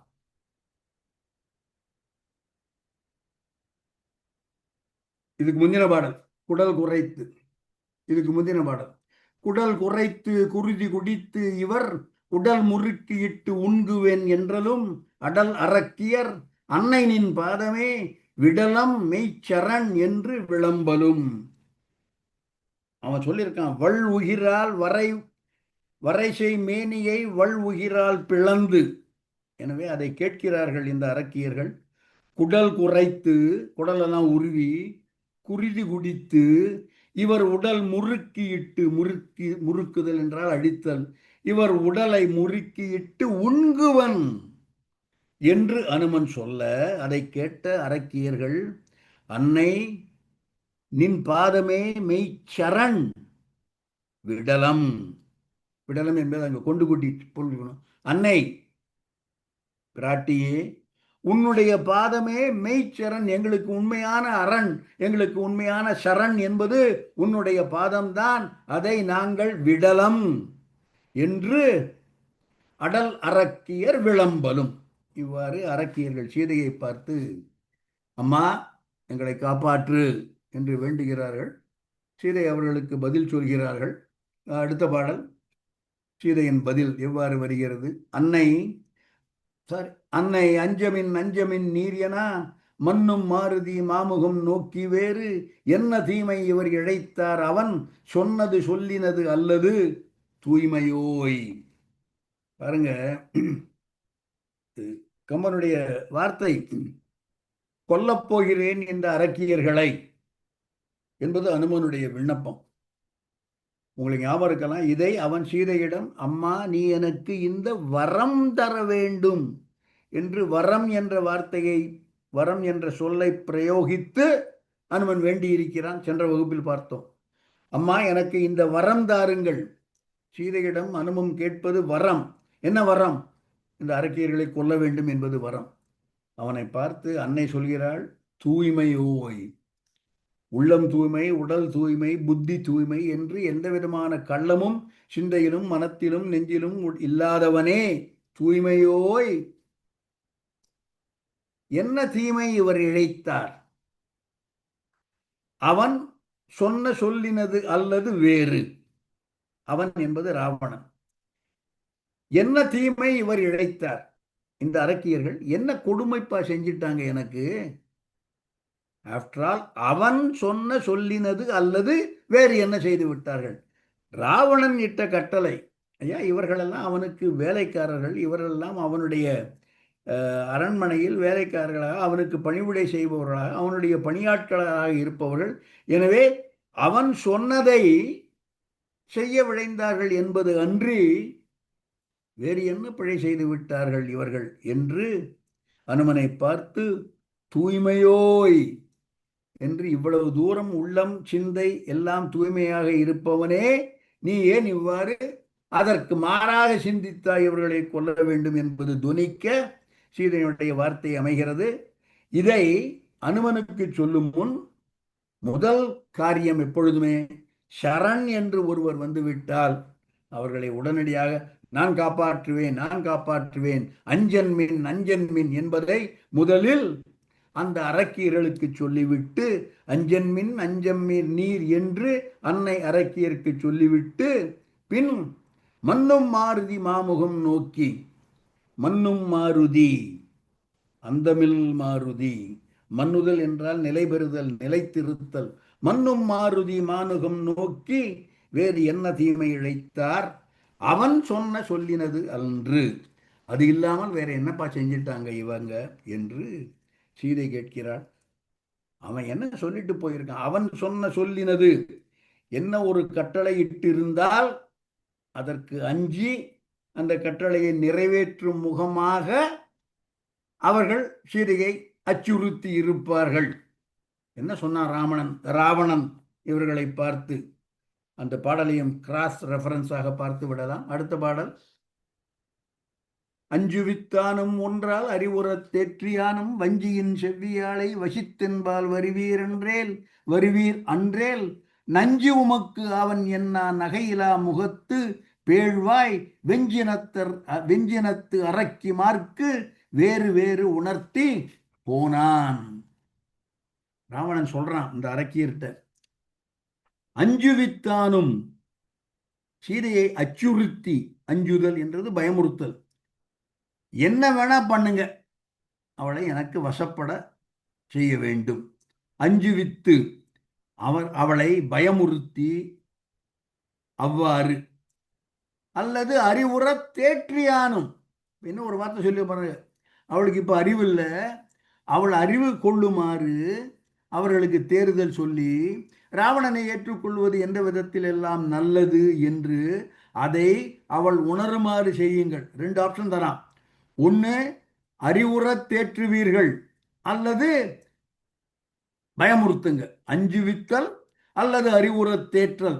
இந்த இரண்டில் ஏதாவது ஒன்றை செய்து வஞ்சியின் செவ்வியாளை, வஞ்சி என்பது பொதுவாக பெண் என்று கொள்ளலாம், பெண்களில் சிறந்தவளாக, வஞ்சியின் செவ்வி, பெண்களிலேயே தலை சிறந்தவள், பெண்களிலேயே நம்பர் ஒன், வஞ்சியின் செவ்வியாளை வசித்து எனக்கு வசப்படுமாறு செய்து என்பில் வருவீர், என்பால் வருவீர், என்னிடத்தில் வந்து அந்த செய்தியை சொல்வீர். அன்றேல் நஞ்சு உமக்கு ஆவன் என்ன, உங்களுக்கு நான் தான் விடம் என்று அந்த அரக்கியரை, எப்பேற்பட்ட அரக்கியர், நகையிலா முகத்தவர், பேழ்வாய் கொண்டவர்கள், வெஞ்சினத்தர், அந்த அரக்கிமார்க்கு வேறு வேறு உணர்த்தி போனார். கூட்டமா நின்று எல்லார்ட்டையும் சொல்லலை, ஒவ்வொரு அரக்கியத்தையும் போய் தனித்தனியாக வேறு வேறு உணர்த்தி போனான்.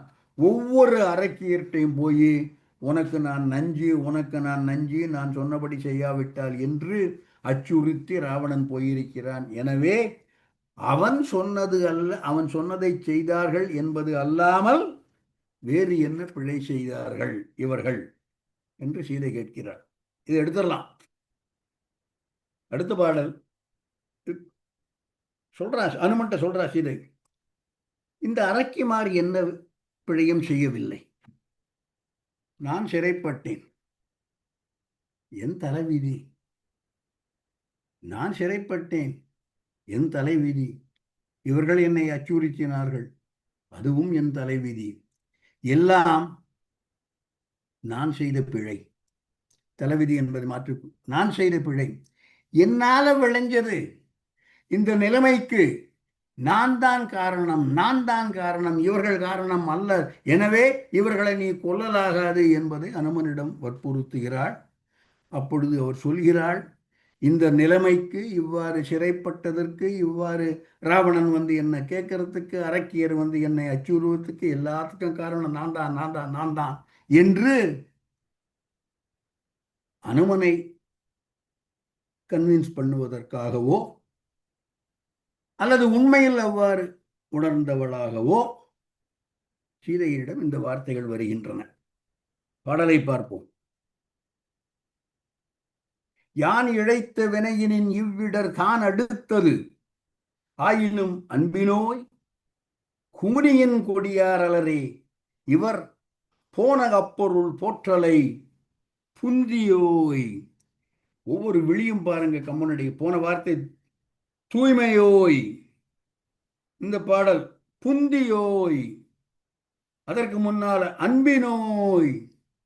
அனுமானே, நீ இவர்களிடம் அன்புடையவனாக இருப்பாயாக, ஏனென்றால் நீ நல்ல புத்தி உடையவன். புந்தி என்பது புத்தி, புந்தியில் வைத்து போற்றுவோம், அந்த நந்தி மகந்தனை ஞான கொழுந்தினை புந்தியில் வைத்தடி, புந்தி என்பது புத்தி.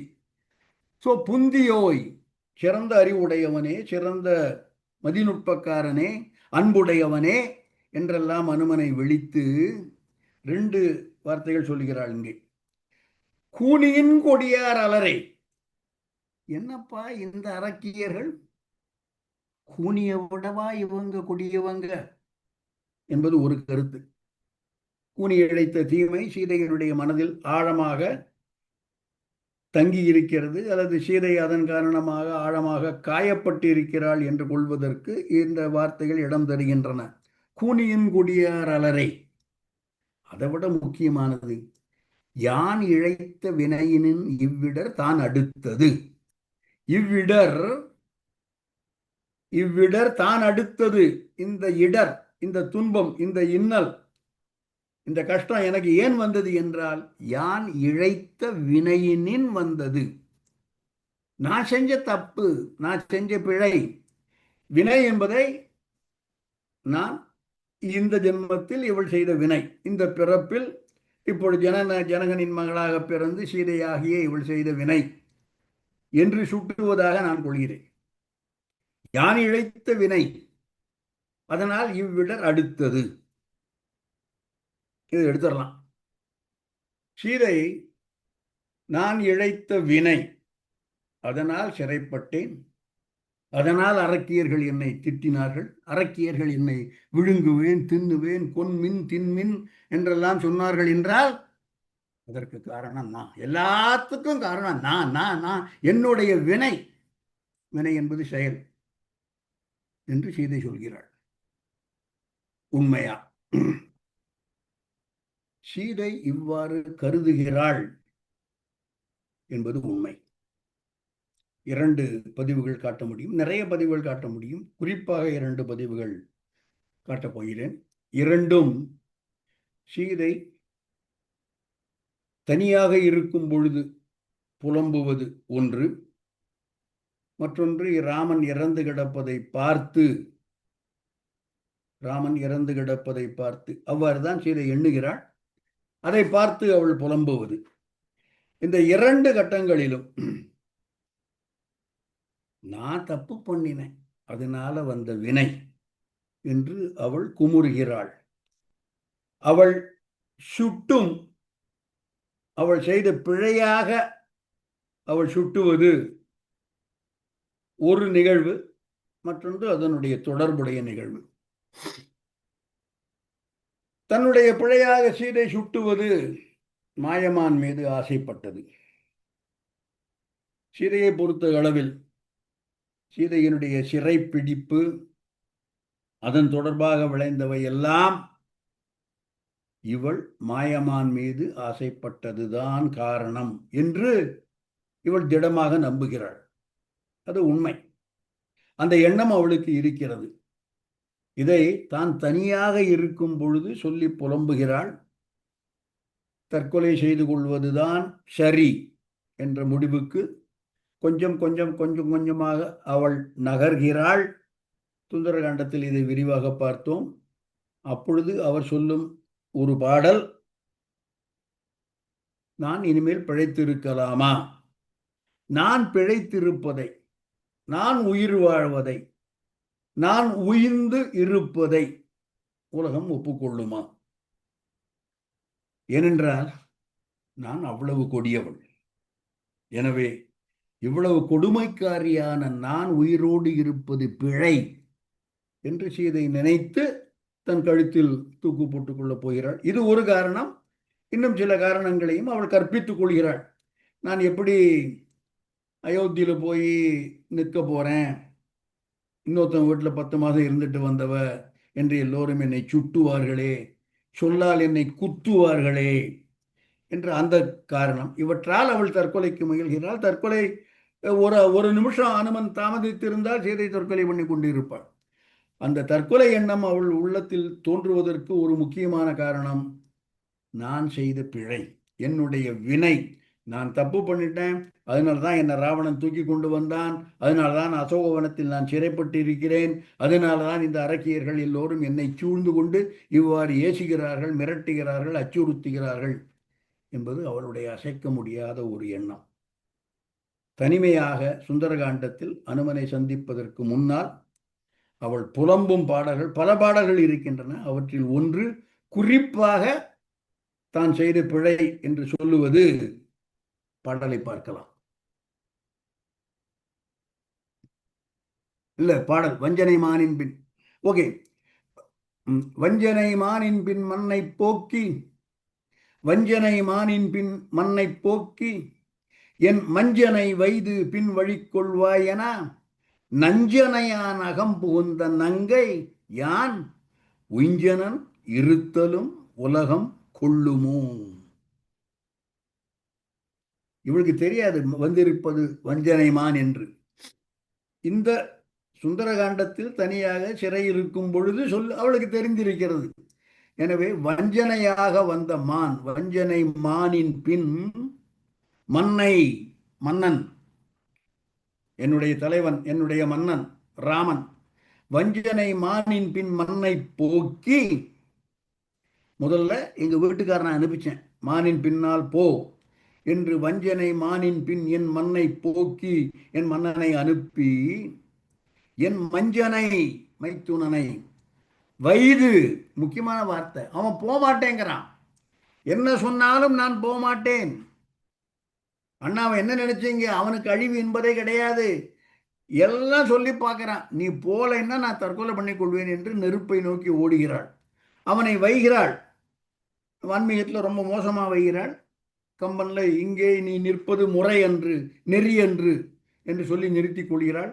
என் மஞ்சனை வைது அவனை ஏசி, அவனை திட்டி, அவனுக்கு மேல் இல்லாத வசவெல்லாம் சொல்லி பின்வழி கொள்வாய்.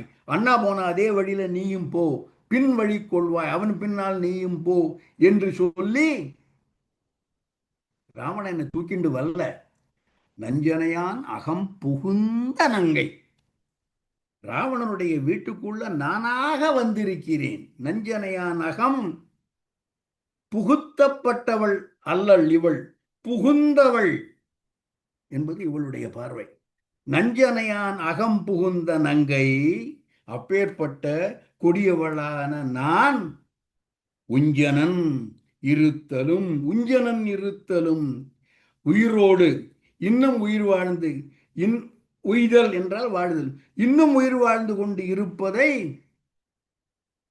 உலகம் கொள்ளுமோ என்று, இந்த உலகம் ஏற்றுக்கொள்ளுமா என்று ராவணன் தன்னை தூக்கி கொண்டு வந்ததற்கு காரணம் நஞ்சனையான் அகம் புகுந்த நங்கை. அவன் தூக்கிண்டு வரல, நானா அவனுடைய சிறைக்குள் புகுந்து கொண்டேன். புகுந்த என்ற வார்த்தை, அதனுடைய அந்த வார்த்தையின் பரிமாணம், அந்த வார்த்தையின் கனம் மிகப்பெரியது. நஞ்சனையான் அகம் புகுந்த நங்கை, நான் உஞ்சனன் இருத்தலும் உலகம் கொள்ளுமோ என்று ஆதங்கப்படுகிறாள், கதறுகிறாள் தன்னுடைய நிலைமை பற்றி சுந்தரகாண்டத்தில். இதை எடுத்துடலாம். அடுத்த பாடல் இதே கருத்து.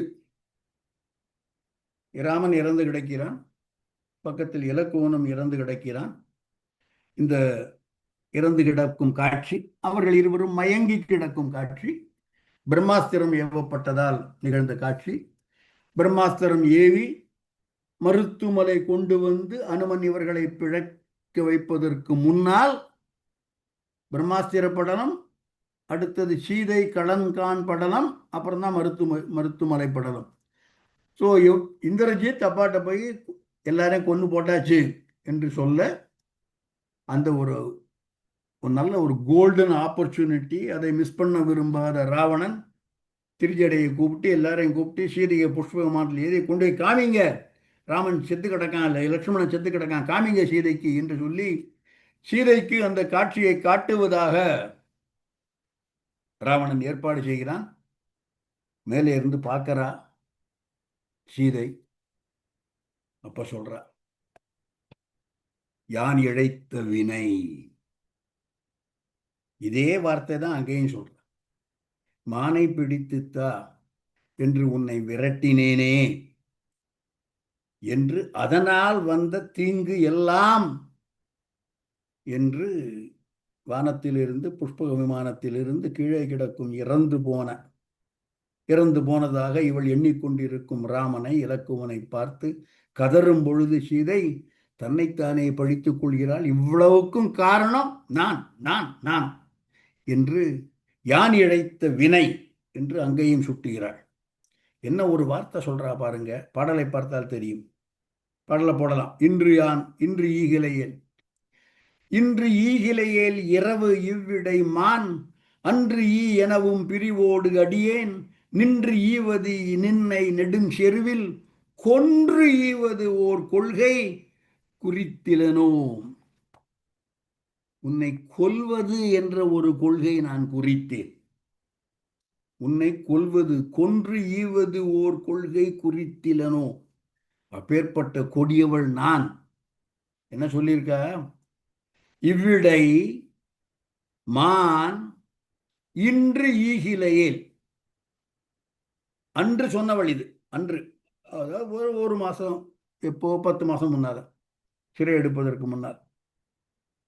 மான் இவ்விடை இன்று ஈகிலையேல் இரவு. அந்த மாதிரி கொண்டு கூட்டி பொருள் கொள்ள வேண்டும். மான் இவ்விடை, இவ்விடை என்றால் இந்த இடத்தில், இப்பொழுது, இந்த கணத்தில், அந்த பர்ணசாலை வாசல்ல முன்னால நான் சொன்னேன், மான் இன்று ஈகிலையேல், இப்பொழுது இந்த மானை பிடித்து நீ என்னிடம் தராவிட்டால் இரவு நான் செத்து போயிடுவேன். இது சொல்லல, மாரீசன் வதைப்படலத்தில் இந்த வார்த்தைகள் சொன்னதாக இல்லை. அவளுடைய எண்ண ஓட்டம் இவ்வாறு இருந்திருக்கலாம் என்பதை யுத்த காண்டத்தில் சீதை களம்கான் படலத்தில் சீதை சொல்வதாக கம்மனுடைய பாடல் அமைகிறது. மானை பிடித்து தா என்று கேட்கும் பொழுது நீ பிடித்து தலை நான் செத்து போயிடுவேன் என்று சீதை சொல்லவில்லை. ஆனால் அந்த அளவுக்கு ஒரு தீர்மானம் அவளுள் இருந்து இருக்கலாம். அல்லது சுய பச்சதாபம், ஃபீல் கில்ட்டி, எல்லா பிழையும் தம்மேல போட்டுக்கிறது. எத்தனை பேர் பண்றோம் நம்ம, எங்கேயோ என்னமோ நடக்கிறது, எல்லாத்துக்கும் காரணம் நான் தான் நான் தான் என்று இன்றும் நம்மில் பலர் அப்பேற்பட்ட ஒரு மனநிலைக்கு தள்ளப்படுவதை பார்க்கிறோம். ஸோ இவ்விடை மான் இன்று ஈகிலையேல் இரவு என்று அன்று, இவ்விடை மான் இன்று ஈகிலையேல் இரவு, எனவே ஈ மானை தா என்னும் பிரிவோடு அடியேன் நின்று ஈவது என்று உன்னை பிரிந்த நான் நெடும் செருவில் பெரிய போர்க்களத்தில் கொன்று ஈவது ஓர் கொள்கை குறித்திலேனோ, உன்னை கொல்றதுக்காகவே நான் வந்திருக்கேன் ஐயா என்று தன் மீது எல்லா பழியையும் சீதை சுமத்திக் கொள்கிறாள். 2 இடங்களிலும் மானின் பின் ராமனை அனுப்பியது, மான் காரணமாகத்தான் தான் சிறைப்பட்டேன், தன்னளவில் மான் மீது தான் வைத்த ஆசையால் வந்த பிரிவு இது என்று, அதனால் இந்த அரக்கியர்கள் என்னை திட்டி இருக்கிறார்கள் என்று சீதை அனுமனை சாந்தப்படுத்துகிறாள். அனுமனை சாந்தப்படுத்துவதற்காகவா அல்லது அரக்கியரை அனுமன் கொல்லக்கூடாது என்பதற்காகவா அல்லது சீதை உண்மையிலேயே இத்தகைய எண்ணம் கொண்டிருந்தாளா என்பதை நீங்கள் அவரவர்கள் சிந்தித்து பார்க்கலாம். ஏனென்றால் எப்பொருள் யார் யார் வாய் கேட்டலும் அப்பொருள் மெய்ப்பொருள் காண்பது அறிவு. அந்த 35வது பாடலுக்கு போலாம் ஐயா. கார்த்திக், யான் இழைத்த வினையின், யான் இழை இதுக்கு முன்னால இதுக்கு முன்னால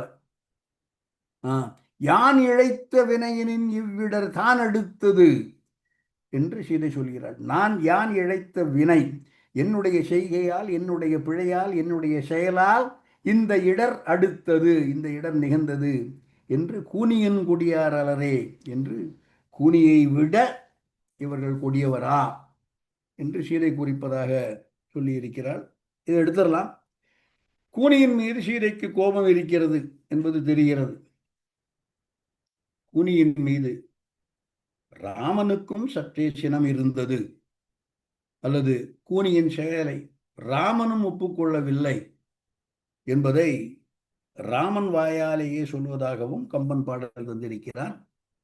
ராமனுக்கு தெரிய வந்திருக்கிறது, எப்பொழுது என்பது தெரியவில்லை. பரதன் சொல்லி இருக்கலாம், அல்லது காட்டுக்கு போகும் முன்பே சுமந்திரன் சொல்லி இருக்கலாம். எப்படியோ கூனியின் விளைவால் கைகேயி மனம் மாறி தன்னை வனத்திற்கு அனுப்பினாள் என்று அதை சுட்டுவதாக கொள்ளலாம்.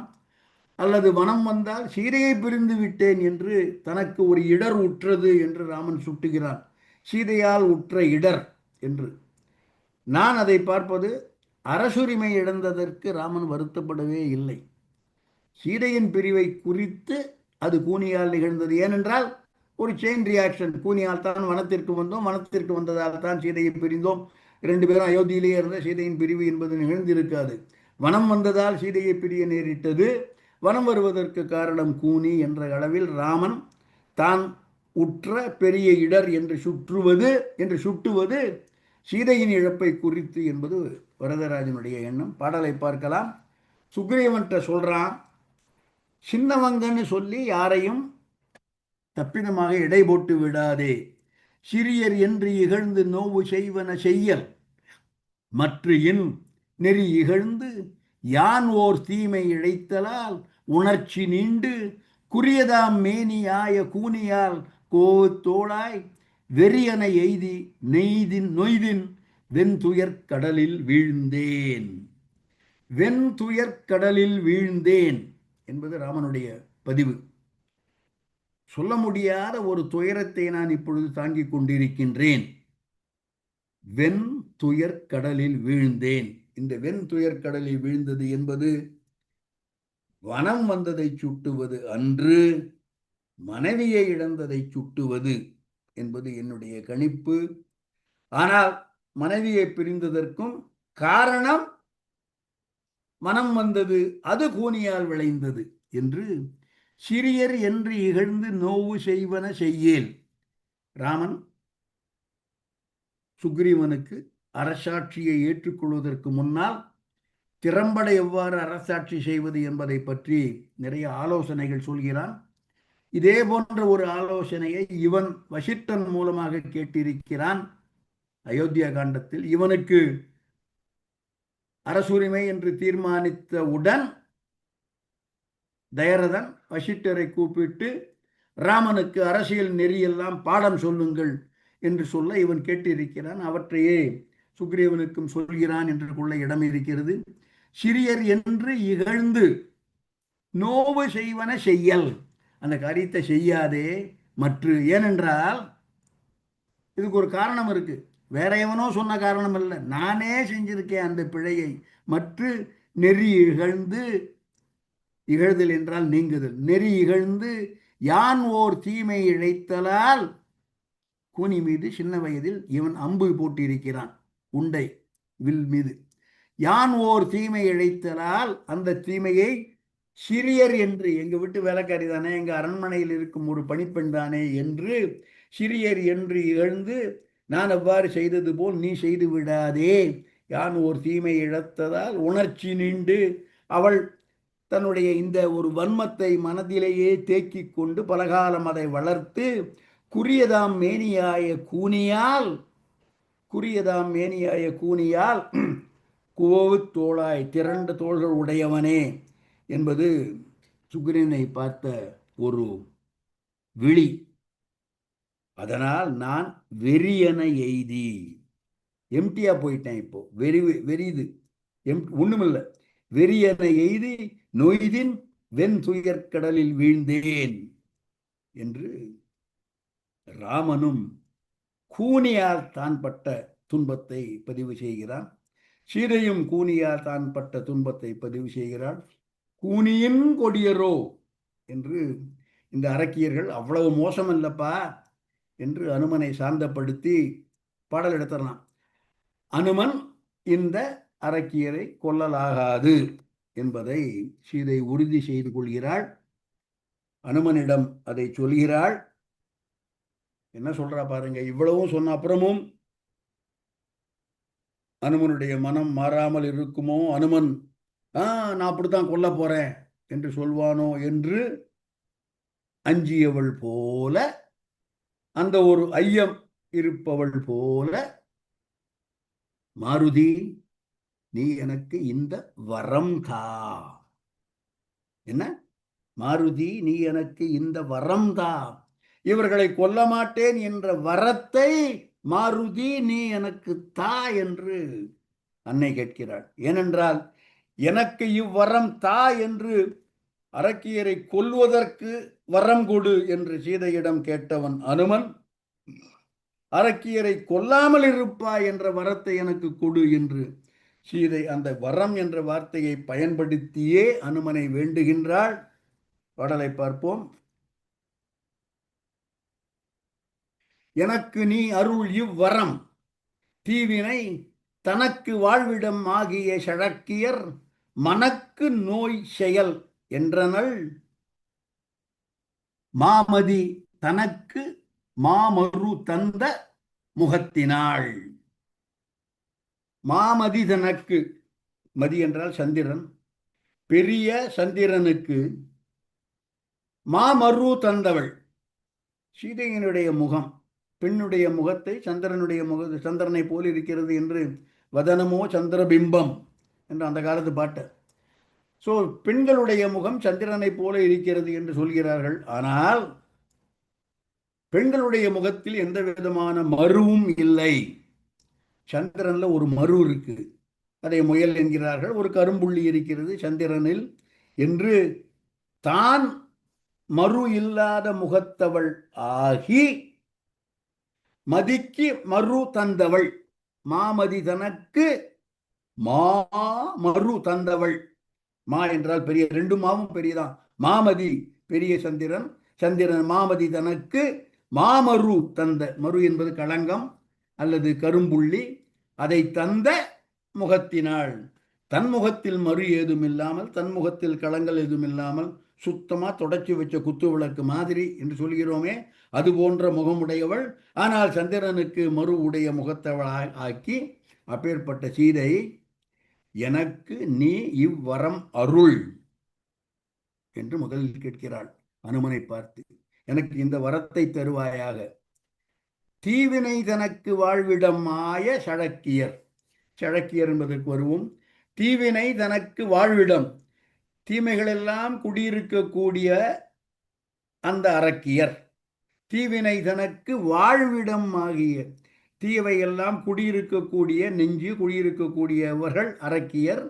அப்பேற்பட்ட சழக்கியர்களுக்கு மனக்கு நோய் செயல் செய்யாதே. அவர்களுடைய மனதிற்கு, மனதிற்கு என்றால் உடம்பிற்கு என்று சேர்த்து சொல்ல வேண்டும், நோய் செய்யாதே, எந்த விதமான துன்பத்தையும் செய்து விடாதே, இந்த வரத்தை எனக்கு தா என்று சீதை கேட்கிறாள். மாமதி தனக்கு மறு தந்த முகத்தினாள். வள்ளுவன் இதே வார்த்தையை கையாளுகிறான். மறு, சந்திரனுக்கு மறு இல்லாத முகம் மங்கையிற்கு. அந்த பாடலையும் பார்த்து விடலாம். அருவாய் குரல், அருவாய் நிறைந்த அவர் மதிக்கு போல் மறுவுண்டோ மாதர் முகத்து. இதே பொருள் வள்ளுவரிடமிருந்து கம்பன் கடன் வாங்கி இருக்கலாமோ என்று தோன்றக்கூடிய அளவுக்கு மறுவுண்டோ மாதர் முகத்து. மதி போல, மதிக்கு மறு இருக்கு, மறுவுண்டோ மாதர் முகத்து என்பது வள்ளுவருடைய பொருள். அதே போல இன்னா செய்தாரே ஒருத்தர் அவர் நானும் நன்னயம் செய்து விடல் என்பதாக சீதை அனுமனிடம் வேண்டுகிறாள். இந்த பாடலில் உள்ள ஒரு வார்த்தையை எடுத்துடலாம். ஷழக்கு என்பது, ஷழக்கியர் என்பது பாடல் எடுத்து. ஷழக்கு என்பதற்கு பொதுவாக கெட்டவர்கள், தீமை செய்பவர்கள் என்ற பொருளும் இருக்கிறது. சண்டை போடுவர்கள், மனம் மாறுபட்டவர்கள், நம்மோடு ஒத்துப்போகாதவர்கள் என்ற பொருளும் இருக்கிறது. கம்பன் இந்த இடத்தில் மாறுபட்டவர் எண்ணத்தில் தீயவர், கெட்டவர் என்று சொல்லவில்லை. ஏனென்றால் அப்படிப்பட்டவர்களாக இருந்தால் காப்பாற்ற வேண்டிய தேவையில்லை. இவங்க ஏதோ சண்டை போடுறாங்க, அதற்கு காரணம் ராவணன் சொல்லிட்டு போனது. அதனால இந்த சழக்கியர்கள் இவரை பாதுகாக்க வேண்டும் என்று அன்னை உணர்கிறாள். ஏதோ லேசாக சண்டை போடுறவங்க, வழக்கு பிடிக்கிறவங்க, அந்த மாதிரி ஆட்கள் சழக்கியர் என்பது. இந்த சழக்கு என்பது இந்த பொருளில் வந்துள்ளது என்பதை நாம் பல இடங்களில் பார்க்கலாம். ஒரு சிறிய உதாரணம் சுட்டு காண்பிக்கிறேன். சாதி சமய சழக்கை விட்டேன் அருள் ஜோதியை கண்டே நடி அக்கச்சி ஜோதியை கண்டே நடி என்று வள்ளலாருடைய பாடல். வானத்தின் மீது மயிலட கண்டேன் மயில் குயில் ஆச்சுதடி.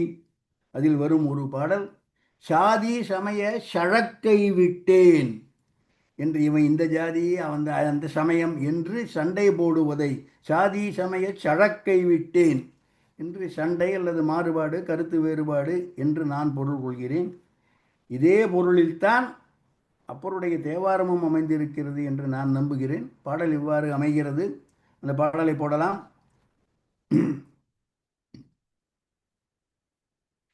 சாத்திரம் பல பேசும் சழக்கர்கள் கோத்திரமும் குலமும் கொண்டு என் செய்வீர் பாத்திரம் சிவன் என்று பணிதிரேல் மாத்திரைக்குள் அருளும் மார்பேரரே.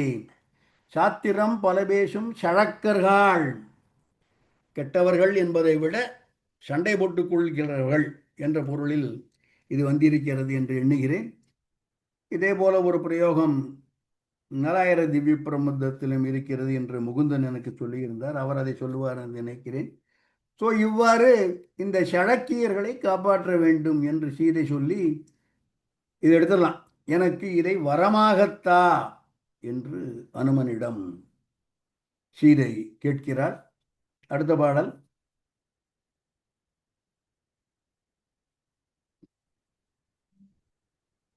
என்ற போதின் இறஞ்சினன் எம்பிரான் தன் துணை பெரும் தேவி தயாயனா நின்ற காலை நெடியவன் வீழன சென்று நாதம தேவியை சீரொடும் என்றான்னு வரனது. என்ற போதின் இவ்வாறு சீதை சொல்ல என்ன சொல்கிறாள்? எனக்கு இவ்வரம் தா, எனக்கு நீ அருள் இவ்வரம், தீவினை தனக்கு வாழ்விடம் ஆகிய சழக்கியர் மனக்கு நோய் செயல் என்று சீதை சொல்ல, என்ற போதின் எவ்வாறு சீதை சொல்ல, இறஞ்சினான், வணங்கினான், பணிதான், தொழுதான். யாரு? அனுமன்.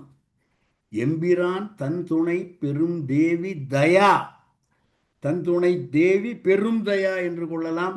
பெரும் என்ற வார்த்தையை தயாவுக்கு சேர்க்கலாம், பெரும் என்ற வார்த்தையை தேவிக்கும் சேர்க்கலாம். என் பெரும் தெய்வம் ஐயா என்று சொன்னவன் ராமனை பார்த்து, ராமா நீ எனக்கு தெய்வம், சீதை பெருந்தெய்வம் என்று என் பெரும் தெய்வம் ஐயா என்று சொன்னவன். எனவே தந்துணை பெருந்தேவி தயா, சீதையுடைய கருணை, சீதையுடைய அன்பு, சீதையுடைய பரிவு எப்பேற்பட்டது! எம்பிரான் தந்துணை பெருந்தேவி என்று வியந்து நின்ற காலை. இவ்வாறு அனுமன் அங்கே அசோகவனத்தில் சீதையின் முன்னால் நின்று கொண்டு வியந்து கொண்டிருக்கும் பொழுது, இப்பொழுது இங்கே யுத்தகலத்திற்கு வந்து விட்டோம். நெடியவன் இராமன் வீடன சென்று தா நம தேவியை சீரொடும் என்றான் என்று வரணும். அடுத்த பாடல் என்னும் காலை இவ்வாறு ராமன் சொல்லும் பொழுது என்று அடுத்த பாடல் வருகிறது. இதை எடுத்துடலாம். சாரி, அந்த என்ற போதின் இறஞ்சினன் எம்பிரான் தந்துணை பெரும் தேவி தயா என நின்ற காலை நெடியவன் வீழன சென்று தா நம தேவியை சீரொடும் என்றான். ராமன் சொல்கிறான், நீ போய் சென்று தா, தா என்றால் கொணர்வாயாக, என்னிடம் தருவாயாக. யாரு? நம்முடைய தேவியை சீரோடு கொண்டு வா என்று ராமன் சொல்கிறான். சீரொடும் என்பது ராமன் சொன்னதாக கம்பன் சுட்டும் வார்த்தை. என்ன சொல்லி இருப்பான் ராமன்? இதை வீடன் எவ்வாறு புரிந்து கொள்கிறான் என்பது அதில் ஒரு பெரிய குழப்பம் இருக்கிறது. ஏன் இவ்வாறு வீடனன் புரிந்து கொண்டான் என்பதையெல்லாம் அடுத்த வகுப்பில் பார்க்கலாம் என்று எண்ணுகிறேன். சீரொடும் என்று ராமன் சொல்லி இருக்கிறான். இந்த சீர் என்பதை அலங்கரித்து அலங்காரம் பண்ணி என்பதாக வீடனன் புரிந்து கொள்கிறான். சீர் என்பது அழகு, செல்வம், பல பொருள் சீர். சீரொடும் தா என்பதுதான் ராமன் சொல்லி இருக்கிறான். அலங்கரித்து கொண்டு வா என்றோ, அவள் சீதை வரும்பொழுது சர்வாலங்கார பூஷிதையாக வருகிறாள். அவள் எவ்வாறெல்லாம் அலங்கரிக்கப்பட்டாள், யார் யாரெல்லாம் அவருக்கு பணிவிடை செய்தார்கள், என்னென்ன பணிவிடைகள் எல்லாம் செய்யப்பட்டன, சீதை எவ்வாறு அலங்கரிக்கப்பட்டாள் என்பதையெல்லாம் அடுத்த வகுப்பில் மிக மிக மிக மிக விரிவாக பார்க்க போகிறோம். அலங்கரித்து கொண்டு வா, அலங்காரம் செய்து ஒரு அரசி போல அந்த தோற்றத்தில் அழைத்து கொண்டு வா என்பதாக வீடனன் புரிந்து கொள்கிறான். சீரொடும் தா, இதுதான் வார்த்தை. சென்று தா நம தேவியை சீரொடும். சீரொடும் என்பதற்கு அழகு அல்லது அலங்காரம், ஒப்பனை என்று வீடனன் பொருள் கொள்கிறான். இந்த சீரொடும் என்பதற்கு ஒரு மாற்று பொருள் கொள்ள இடம் இருக்கிறது. இதை ஒரு கட்டுரையில் தினமணி நாளிதழில் இரா மாது, கம்பனில் ஆழங்கால் பட்டவர் ராதாகிருஷ்ணன் ஐயா, அவர்களுடைய பையன் மாது, அவர் தேடி கண்டுபிடிச்சு ஒரு பொருள் சொல்லி இருக்கிறார். வரதராஜன் கண்டுபிடிச்சது இல்லை, அதை சொல்லிடுறேன். ஏனென்றால் ஒரிஜினல் யாரோ அதை அக்னாலஜ் பண்ணணும். அவர் வள்ளுவரிடமிருந்து இந்த சொல்லை எடுத்துக்கொள்கிறார். குறளை பார்த்து விடலாம். அடுத்த குறளை போடலாம். இறந்து அமைந்த சார்புடையார் ஆயினும் உய்யார் சிறந்தமைந்த சீரார் செறின். இறந்து அமைந்த, இறத்தல் என்பது கடத்தல் என்ற பொருள். இறந்து அமைந்த, எல்லைகளை எல்லாம் கடந்த, ஒப்பில்லாத, அளவில்லாத, சார்பு உடையார். இறந்து அமைந்த, எல்லாவற்றையும் கடந்து எல்லைகளை எல்லாம் நீத்த, இறந்து அமைந்த சார்பு உடையார் ஆயினும் அவர் உய்யார், பிழைத்து போக மாட்டார்கள். எப்பொழுது? சிறந்து அமைந்த சீரார் செறின். சீரார் என்பதற்கு பல உரையாசிரியர்களும் பரிமேலழகர் உட்பட தவம் செய்தவர்கள், சிறந்து தவம் செய்தவர்கள், தவசிகள், முனிவர்கள், பிளஸ் கற்றறிந்த சான்றோர் எக்ஸெட்ரா எக்ஸெட்ரா எல்லாம் கொள்ளலாம். ஆனால் அடிப்படையில் தவம் செய்தவர்கள், தவமுனிகள், அவர்கள் செறின், அவர்கள் கோபப்பட்டால், சிறந்து அமைந்த சீரார் சினந்து விட்டால், இறந்து அமைந்த சார்புடையார் ஆயினும் உய்யார் என்று சீர் என்பதற்கு தவம் என்று சூட்டப்படுகிறது. ஆக ராமன் சொல்லி இருக்கிறான் சீரொடும் தா என்று. அனுமன் போய் சொல்லி இருக்கிறான் சீதை எப்பேற்பட்ட தவக்கோலத்தில் இருந்தாள், தவம் செய்த தவமாம் தையல் என்று அனுமன் சீதையை வர்ணிக்கின்றான். உன் தம்பி எடுத்துட்டு, உன் தம்பி செய்த பர்ணசாலையில் இருந்தாள், தவம் செய்த தவமாம் தையல் என்பது சீதைக்கு கம்பன் கொடுக்கும் ஒப்பில்லாத ஒரு அடைமொழி, சூட்டு அல்லது பட்டம். தவம் செய்த தவமாம் தையல் என்று தவக்கோலத்தில் இருந்தவள். எனவே இந்த சீரார் என்பதை தவக்கோலம் என்று பொருள் கொண்டால், இராமன் சீதை எவ்வாறு இருக்கிறாளோ அவ்வாறு இங்கே கொண்டு வா என்று சொன்னதாக பொருள் கொள்ள இடம் இருக்கிறது. சீர் என்பதை தவம் என்று கொண்டால், சீர் என்பதை அழகு, அலங்காரம், ஒப்பனை என்ற பொருளில் கொண்டால் வீடணன் செய்தது சரி என்று பொருள்படும். இது பற்றி தீர்மானமாக இவ்வாறு தான் இருக்கும் என்று நான் எதுவும் சொல்வதற்கு இல்லை. வழக்கம் போல இது ரொம்ப தப்பிச்சுக்கிற வழின்னு நினைச்சுக்காதீங்க. உண்மை அதுதான். எப்பொருள் யார் யார் வாய் கேட்பினும் அப்பொருள் மெய்ப்பொருள் காண்பது அறிவு. தவம் என்று கொண்டால் தவம், சீர் என்பது அலங்கரித்தல், அலங்காரம் பண்ணுதல், சர்வாலங்கார பூஷிதையாக அவள் வர வேண்டும் என்று ராமன் சொன்னான் என்று பொருள் கொண்டால் பொருள் கொள்ளுங்கள் என்று. இத்துடன் இன்றைய வகுப்பை நான் நிறைவு செய்து கொள்கிறேன். வந்திருந்து கேட்ட அனைவருக்கும் என்னுடைய நன்றி, நன்றி, கோடானு கோடி நன்றி. கார்த்திக், மறக்காம சாட் பாக்ஸ் டீட்டெயில் எனக்கு அனுப்பிச்சிருங்க. கார்த்திக், ஒவ்வொருவராக எல்லோரையும் அன்மியூட் பண்ணி விடலாம். தயவு செய்து ஒவ்வொருவரும் தங்கள் கருத்துக்களை மற்றவர்கள் கருத்துக்களுக்கு இடைஞ்சல் இல்லாமல் சொல்லுமாறு கேட்டுக்கொள்கிறேன். அல்லது ஏதாவது ஐயம் இருந்தால் கேட்கலாம். வழக்கம் போல சின்னப்பனையா இருக்காருங்கிற பலம் எனக்கு, அதனால் எனக்கு இல்லை பயம். நன்றி, வணக்கம் அனைவருக்கும்.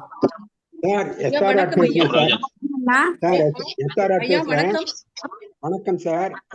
ஒரு ஆள் பேசுங்க. எஸ்ஆர்ஆர் பேசுறேன் சார். சொல்லுங்க. அதாவது அசோகவனத்துல சீதை புலமிட்டு இருக்கும்போது சிரிச்சடைகிட்டு சொல்றா, நலந்துடிக்கின்றதோ நான் செய் தீவினை கலந்துடி திண்ணமும் தருவது உண்மையோ குளந்துடி மருங்குலாய் புருவங் கண்ணுதல் வலந்துடிக்கின்ற வருவது ஓடி. அங்கேயும் இந்த தீவினை பத்தி சொல்றாங்க.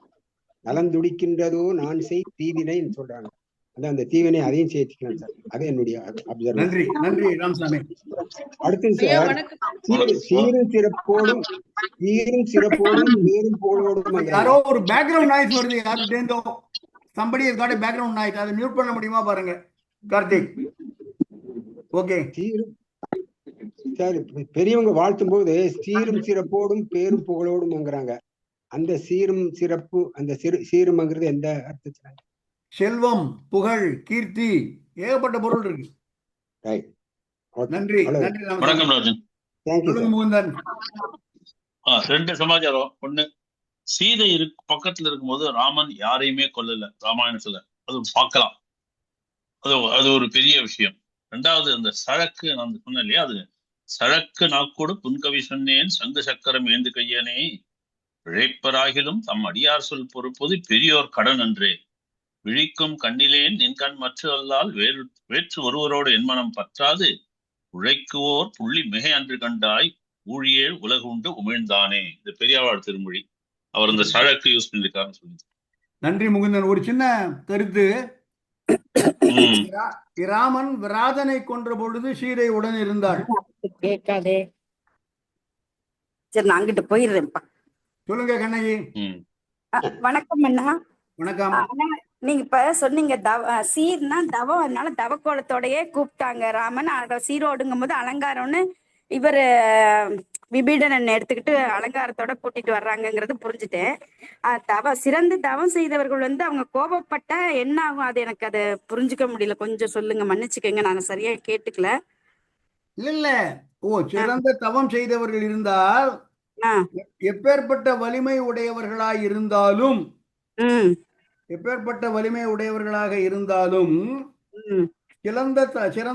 சிறந்த தவம் செய்தவர் இறந்து அமைந்த சார்புடையார் ஆயினும் பல துணை பல சார்பு இவற்றை இருந்தாலும் அவர்களால் பிழைக்க முடியாது. உய்யார் பிழைக்க மாட்டார்கள்.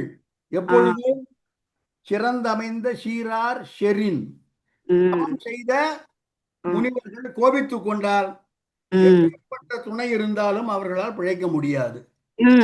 நன்றி நன்றி, மிக்க நன்றி ஐயா. வணக்கம் ஐயா. சாம்பவி பேசுறேன்.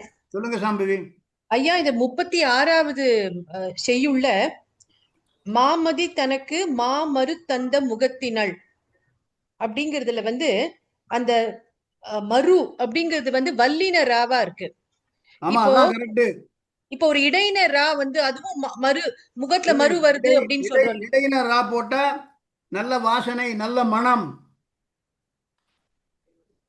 இப்போ இடையின ரா போட்டா நல்ல வாசனை, நல்ல மனம். மறு என்பது மறுக்கொழுந்துன்னு சொல்றோம் இல்லையா, அது ஆமா. ஆனா இப்போ கருப்பு புள்ளி, கரும்புள்ளி, களங்கம், அது பெரியரா. பட் இப்ப நம்ம நார்மல் யூசேஜ்ல ஐயா இந்த சரும நோய்க்கெல்லாம் பத்தி பேசுறப்போ இந்த இடையினரா தானே போடுறோமா? மறு வந்திருக்கு அப்படின்னு சொல்றது, மச்ச மாதிரி இருக்கிறது மறு பிழையா இருக்கலாம். ஆனால் மறு என்று வல்லினரகரம் போட்டால் களங்கம், கரை, கருப்பு அந்த பொருளை போயிடும். சின்ன ரூ போட்டா வாசனை, நறுமணம். நன்றி ஐயா. நன்றி சாம்பவி. நமஸ்காரம். வசந்தா பெங்களூர்ல இருந்து பேசுறேன். சொல்லுங்க லலிதா. ஒரே ஒரு வசந்தா, லலிதா சாரி வசந்தா. இது கம்பர் சீரார் சொன்னார், கிரேட். அப்போ இதுல வால்மீகி எப்படி சொல்றார்? நான் அப்புறம் தான் கண்டுபிடிச்சு சொல்லணும். ஏன்னா நான் நார்மலா அதுக்குள்ள போறது இல்ல. வால்மீகியும் சீதையை அலங்கரித்து கொண்டு வா என்று சொன்னதாக ஒரு ஞாபகம் இருக்கு. But I got to confirm that. Okay okay, thank you. அடுத்த வகுப்புல சொல்றேன் நான். ஓகே, நமஸ்காரம் மாமா. நன்றி மாமா. நமஸ்காரம். சொல்லுங்க ராமகிருஷ்ணன்.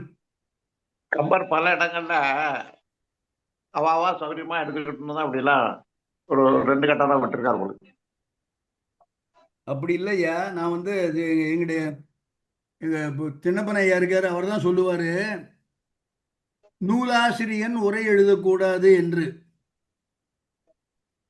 கம்பர் என்ன சொல்லி இருக்கிறார் என்பதை நாம் புரிந்து கொள்வது நவில் தோறும் நூல் நயம் போல. இப்படித்தான் நான் எழுதினேன்னு கம்பனை உரையை எழுதி வச்சுட்டு போயிருந்தான்னா பலவித வியாக்கியானங்கள், பலவித விளக்கங்கள், பலவித புரிந்து கொள்ளுதல், இவற்றிற்கெல்லாம் இடமில்லாமல் போயிருக்கும். இவற்றிற்கெல்லாம் இடம் கொடுப்பதுதான் ஒரு காப்பியத்தின் சிறப்பு என்றும் கொள்ளலாம். கழுவின மீன்ல நழுவின மீன் போல போகல. ஆனால் இந்த பார்வைக்கும் இடம் இருக்கிறது, அந்த பார்வைக்கும் இடம் இருக்கிறது. நன்றி ராமகிருஷ்ணன். நன்றி. இறந்துங்கிறதுக்கு கடந்துன்னு சொன்னீங்க. அது வள்ளுவரே சொல்லியிருக்காரு, நுனிக்கொம்பர் ஏறினார் அகுதிறந்து ஊக்கின் உயிர்க்கிருதி ஆகிவிடும். இறந்து, அதை தாண்டி கடந்து அப்படிங்கிற பொருளை வள்ளுவர் பயன்படுத்தி இருக்காரு. அதை சொல்லலாம்னு நினைச்சேன். வேற ஏதாவது வள்ளுவர் கருத்துக்கள் மற்றவர்கள்? ஐயா வணக்கம். வணக்கம் துரை நான் துரை. தனபாலன். வணக்கம் ஐயா. அந்த சிறியோரை இகழ்தல் இகழ்ந்து செய்யக்கூடாதுன்னு ராமர் சொல்றாரு இல்லையா? சிறியோர் என இகழ்தல் கூடாது அப்படின்னு சொல்றாரு. ஆமா ஆமா. அது வந்து அந்த புறநானூற்றுல வர்ற அந்த வரிகளை நினைவுபடுத்துது. சிறியோரை இகழ்தல் அதனினும் இளமை அப்படின்னு வரும்ல. Correct correct correct. கரெக்ட். உங்கள்கிட்ட பகிர்ந்துக்கிட்டீங்க. அவ்வளவுதான். ஆமா. அந்த பாடல்ல வரும். பெரியோர் என்று வியத்தலும் இளமை. சிறியோரை இகழ்தல் அதனினும் இளமைன்னு வரும். நன்றி நன்றி துரை ஐயா. உங்க பேர் தனபாலன் தானே? துரைங்கிறது அப்பா பேரா? ஆமாங்கய்யா, அப்பா பேரில் கொஞ்சம் எடுத்துக்கிட்டேன். Okay right. இல்ல இனிமே உங்களை தனபாலனே அட்ரஸ் பண்ணலாம். ஓகே நன்றி. நன்றி. வணக்கம் ஐயா. வணக்கம். வேற ஏதாவது கருத்துக்கள்? பெரியாழ்வார் சொல்றார், சிறியன் என்று இவனை இகழாது, இவனின் பெருமை மாமலையிடம் சென்று கேள் அப்படின்னும். ஓகே நன்றி நன்றி. மற்றவர்கள் வேற ஏதாவது கருத்துக்கள்?